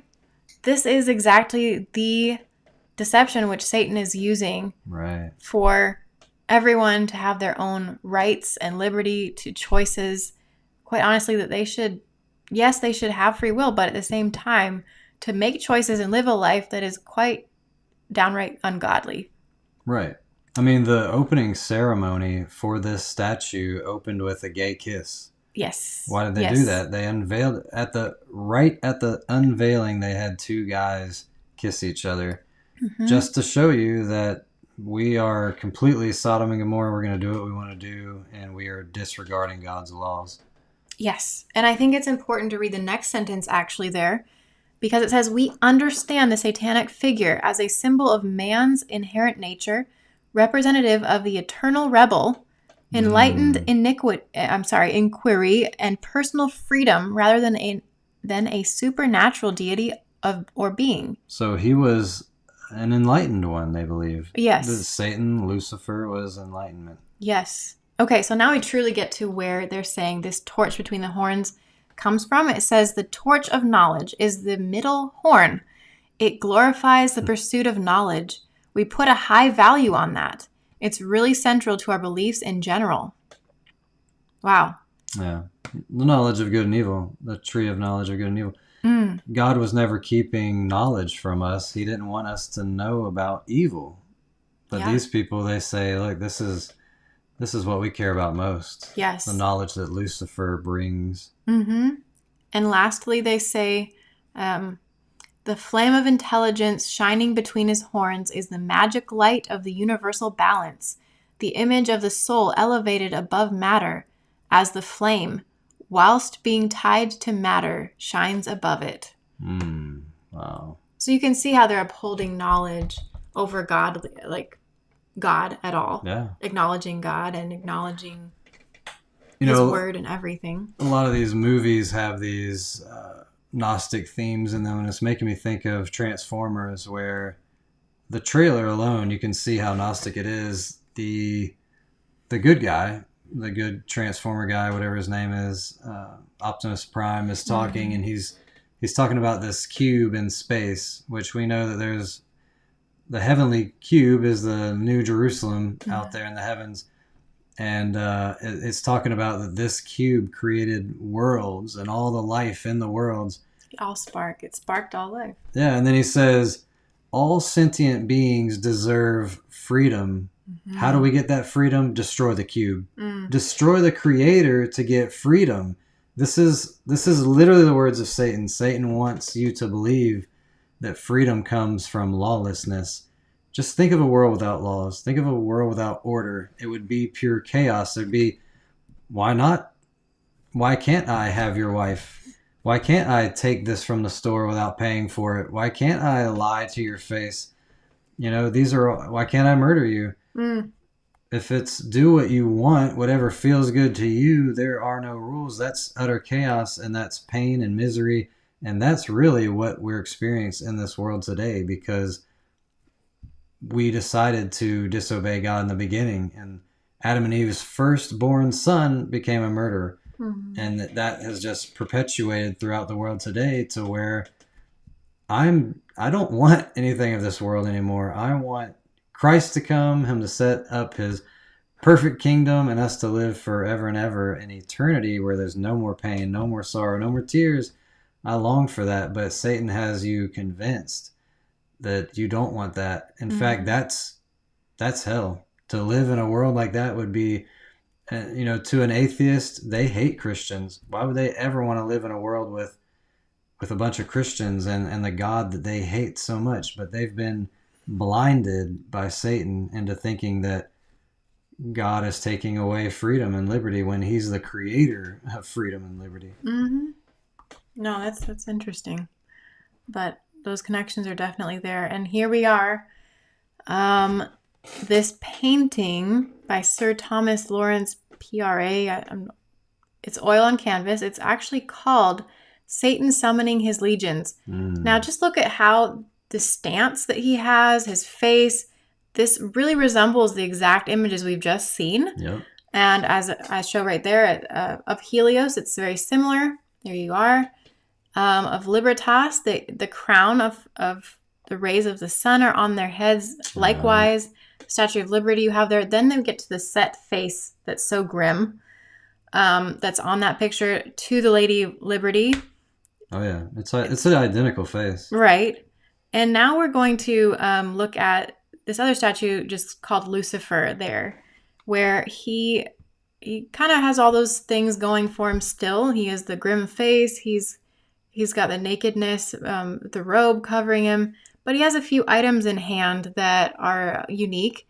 He has a scepter that seems broken and a crown that has a few broken tops to it, but he does have certain amount of what would we call that? On top of the crown, those little knobs, there's Knobs. 7 of Yes, them. exactly. Just like Lady Liberty. I noticed the broken chain on his foot. Mm-hmm. If you look at Statue of Liberty, if you look down at her foot, she has a broken shackle, a broken chain on her foot as well. I don't think this is just a coincidence that Lady Liberty is an exact mirror image of Lucifer in these artworks, these pieces of art. Right. So next one, actually, this will bring the pieces together here. So Helios, just to reiterate that this is how he was depicted in ancient times, very early on, in, what does that say there? What BC? I can't read that. 5th BC, maybe? So he was shown all throughout history as different things. So basically he came first is what I'm getting there. Mm-hmm. And he's depicted pretty often with that sun behind his head with all the rays. And Libertas, of course, was the Roman goddess of liberty and personal freedom. Her cult rose to prominence around the 2nd century BCE, especially during the Roman Republic. So there we have it from their mouths. Actually, let's read this part real quick. Go to the very bottom with me. The second paragraph from the bottom says, Helios was depicted as a handsome, usually beardless man, clothed in purple robes and crowned with the shining aureole of the sun. His sun chariot was drawn by 4, sometimes winged steeds. Helios was identified with several other gods of fire and light, such as Hephaestus. I don't know if I said that right. Hephaestus, I think, is what the next one says. And light-bringing Apollyon. Oh. All right. Or Apollo. Okay.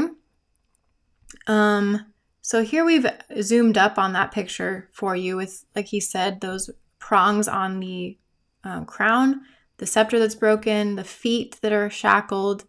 They even have some pretty monstrous looking nails on those feet. Wow. And it looks like an apple that's been bitten out of, along with the top of that scepter. So that's where the rest of it went. So that should tell you, as we know from the Bible, who was linked with this apple. That's right. And will be shackled in chains. And there you have it. There's right where the Statue of Liberty has the same chains going on with the feet. You can see it there and there. Mm-hmm. Okay. So this guy shows up, like they said, as Sol Invictus. These all bear a lot of the same resemblance to Sol Invictus. This is kind of important because I'll just read the bottom there. It says Sol Invictus in ancient Rome. Sol Invictus, the unconquerable sun, was a later Roman sun god. The cult of Sol Invictus was popularized by the Roman Emperor Aurelian in 274 CE. Why is that important? Some might ask. So where we get what we call the Christian movement of the day with Constantine, he apparently had a sign in the clouds of a cross given to him by the unconquerable sun. That's true. Yeah, he saw a red cross in the sky, and he was so inspired by it that he painted a red cross on the shields of all his soldiers before they went into battle. Mm-hmm. And he proclaimed to become a Christian. Right. But in doing so, because formerly before that, they were killing Christians. Mm-hmm. The Romans were. And so he basically changed that and said, you know what? I think it was a if you can't beat them, join them type thing. Maybe he really did see this vision in the sky. Maybe he really was deceived by Satan. I don't believe that he was a true convert. No. But he was either deceived or completely made it up and said, look, we're not going to kill Christians anymore. We're going to let you worship. Yeah. And, instead of on the Sabbath, you're going to do it on Sunday, the venerable day of the sun, by law. There you go. And if you're caught Judaizing, if you're caught doing anything that the Jews would do or keeping the Sabbath, you'll be killed. But all the shops will be closed on the venerable day of the sun, and you will keep Sunday. and you can go to church in this temple with all these idols in it. No, that's not Mars and Venus and Mercury. That's actually Paul and Barnabas and and just Mother this is Mary. where all this started. Yeah. This is where all the imagery that you see in the Roman Catholic Church, all the traditions, all the things that are still going on today, it all started with this. Who was this? Well, Constantine was one of them. Yeah, Constantine. And so it's like, as I've heard other people say, it's baptized paganism. Yeah. That is now called Christianity. Yeah. That's all it was. And that's where it happened. And that's where Sol Invictus really came in. Plus, there's connections. I hate to admit it, but usually when you get to the titles of the Pope, he has one that's very similar to the Unconquerable Sun. So he's calling himself almost equivalent to this god, Sol Invictus. Wow. And so, there's that connection. There's a lot of suns in the Vatican, too. A lot of sun imagery, including all-seeing eyes and all of that, too. Mm-hmm. Okay, so just to close out what we saw in the Olympics, I didn't know if a lot of us have not caught on to this. I didn't until this year. That the closing ceremony has a hymn to Apollo in it, in which we saw that one woman sing, "I Did It My Way." Yeah. And so these songs are always sung in the same spirit of freedom and liberty and the pursuit of liberty, to make your own choices, basically to put yourself up as a god in place of the real God. Well, that song "My Way" was Frank Sinatra's song. It was one of the first songs that were recognized as like the most satanic song ever, because it was all about disregarding anything, any rules or anything. I did it my way. I succeeded because I did it my way. And even if bad things happen, it's okay because it was my way. Yeah. And just such a, why would they pick that song to sing at the end of the Olympics? It doesn't even make sense. Yeah. And the hymn to Apollo, when you look up what a hymnal is, it's a religious song. It's a song of worship.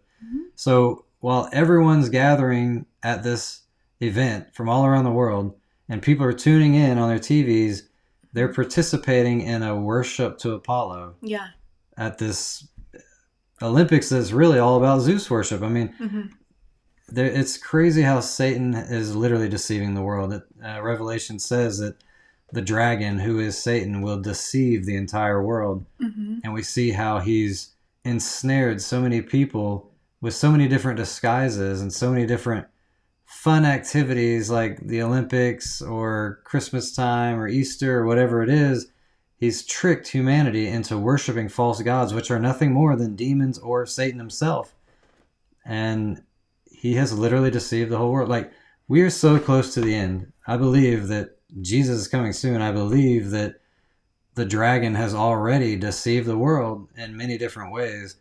I'm thankful to see that there are people that are waking up to this stuff. When we started this channel almost 3 months ago, I'm inspired by all the comments I see from people coming in saying, like, I've only been a Christian for 4 years and I'm noticing this about the holidays, and my family is, almost disowning me because I don't keep the holidays. And it's amazing to think that these things have so much power in our lives that if you don't keep this one day, you're basically disfellowshipped from your family. And ostracized, yeah. Yeah.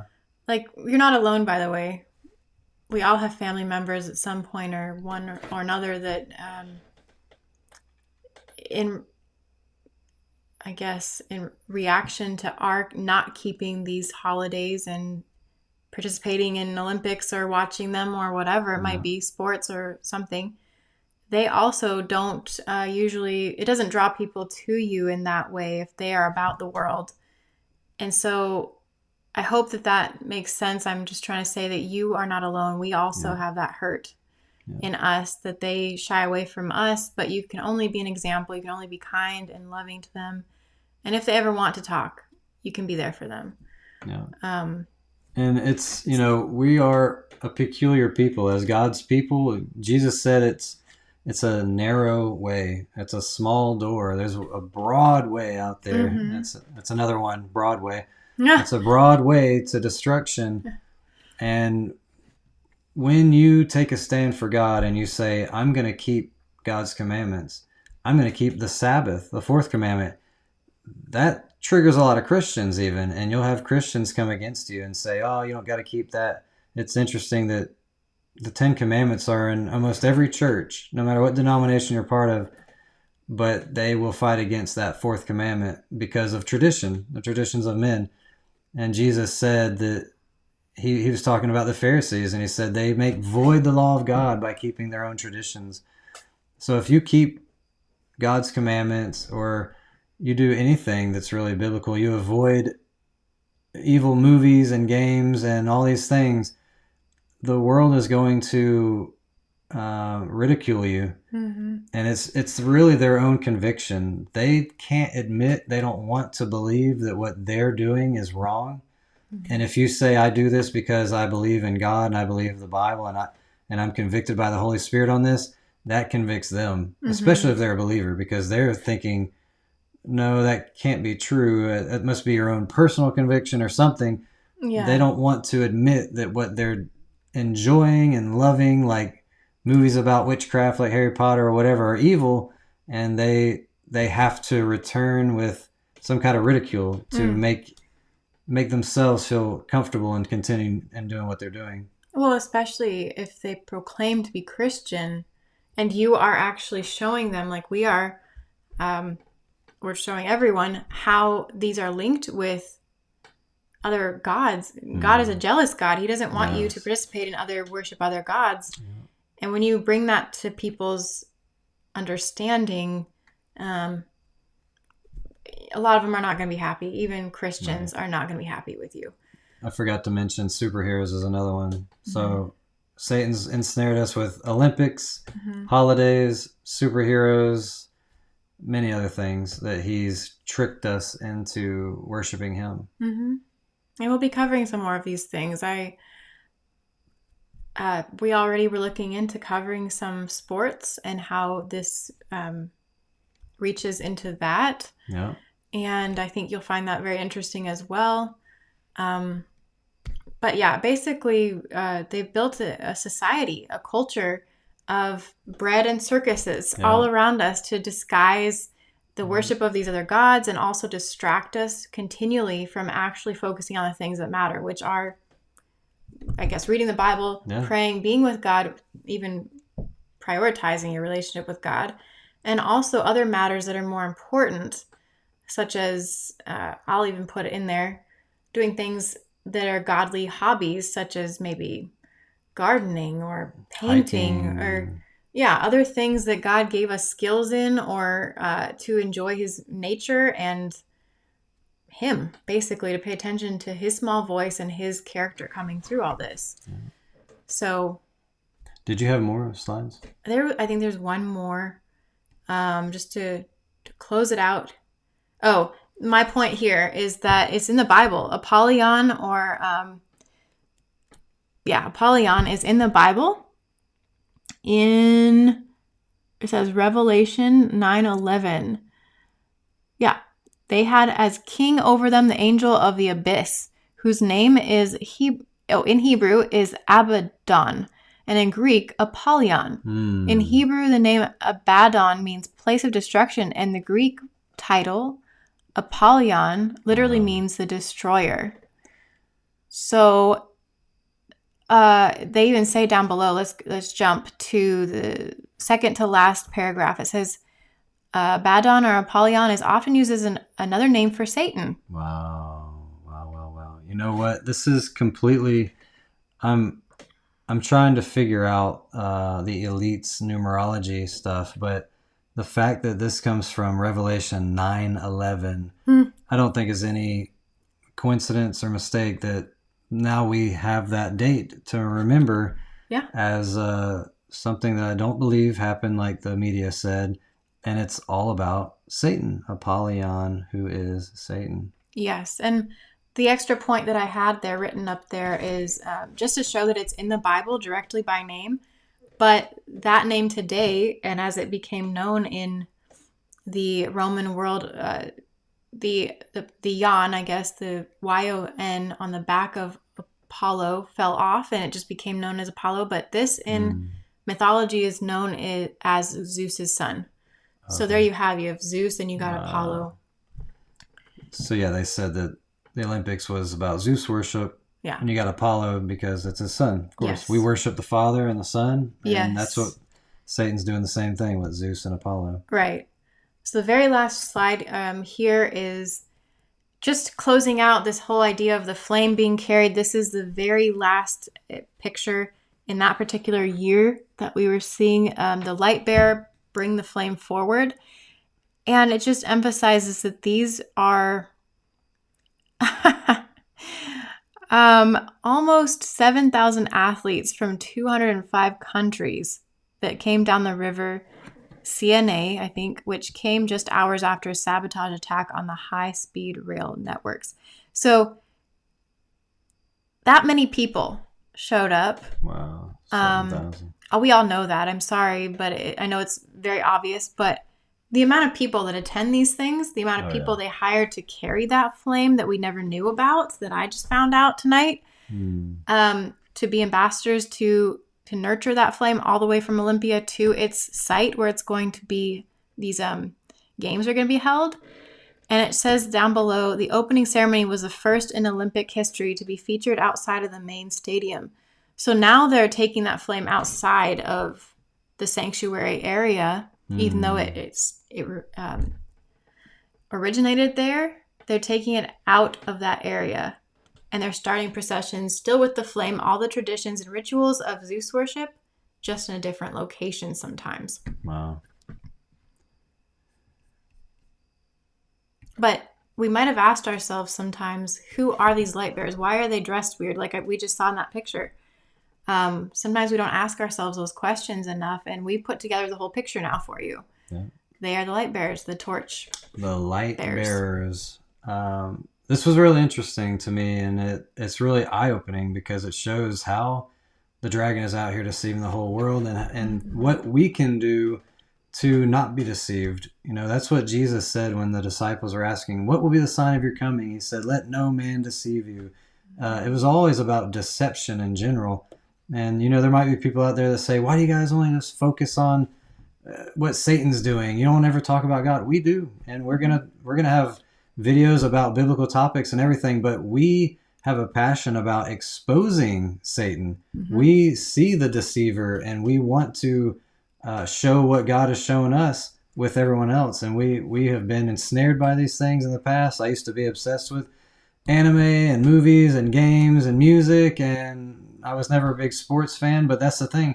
Satan has a tackle box full of bait for everyone. I used to be involved in witchcraft. If Satan's like, look, you think witchcraft is dark and scary? What about the New Age? Look, it's all about light and love and colors.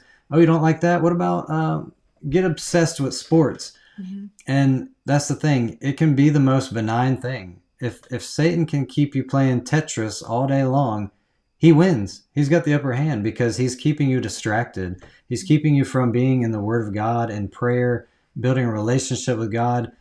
The Word of God is the sword of the Spirit. It's the only weapon we have that can fight against a powerful angel, which Satan is a powerful angel. He's not some, you know, it bothers me when Christians act like Satan's just this puny little, oh, he ain't nothing. He is. He's a powerful angel that deceived a perfect Eve and a perfect Eden. And we are no smarter than that. And so we have to be on the lookout. We have to not be ignorant of Satan's devices.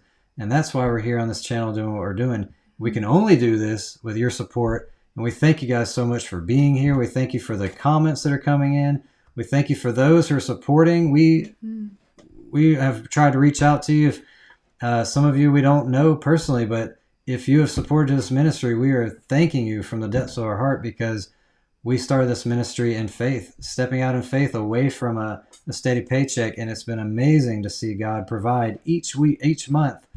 And we trust that he's going to continue to do it. And we're doing everything we know to do. So we have different ways you can support. Cashapp, there's Venmo, there's Zelle. We also have some t-shirts if you want to check out some of our cool merch. Let me pull that up real quick so you can see it.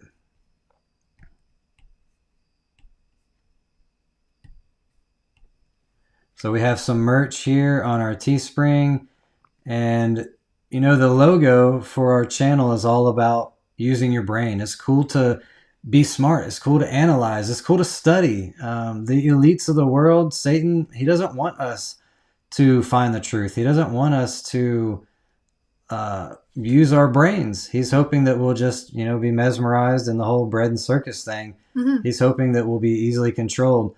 But we have, you know, tote bags and shirts and stickers and hoodies with our logo and different variations of the logo. Like I call him the Brain Man. We got the Brain Man on a hoodie here, and you can represent it, showing that he has the glasses on and he can see through all the deceptions in the world. That it's a parody of They Live. And we're going to continue putting out different merch like that so that you guys can have something cool to wear, and to show your support. And we get help that way too, financial support that way.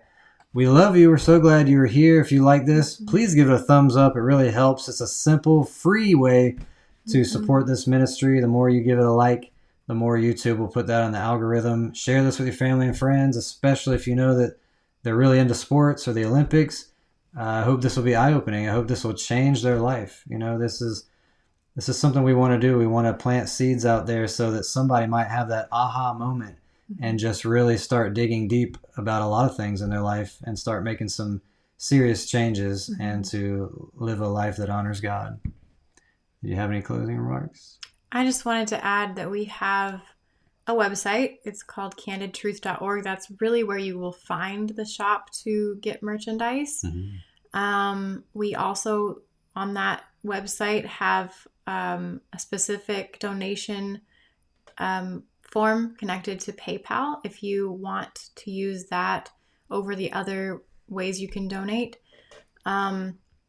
Whichever one you want, we would, like he said, we really appreciate your help and support, and we hope that it'll continue. So, man, thank you so much. Thank you. God bless, and we'll see you guys next time.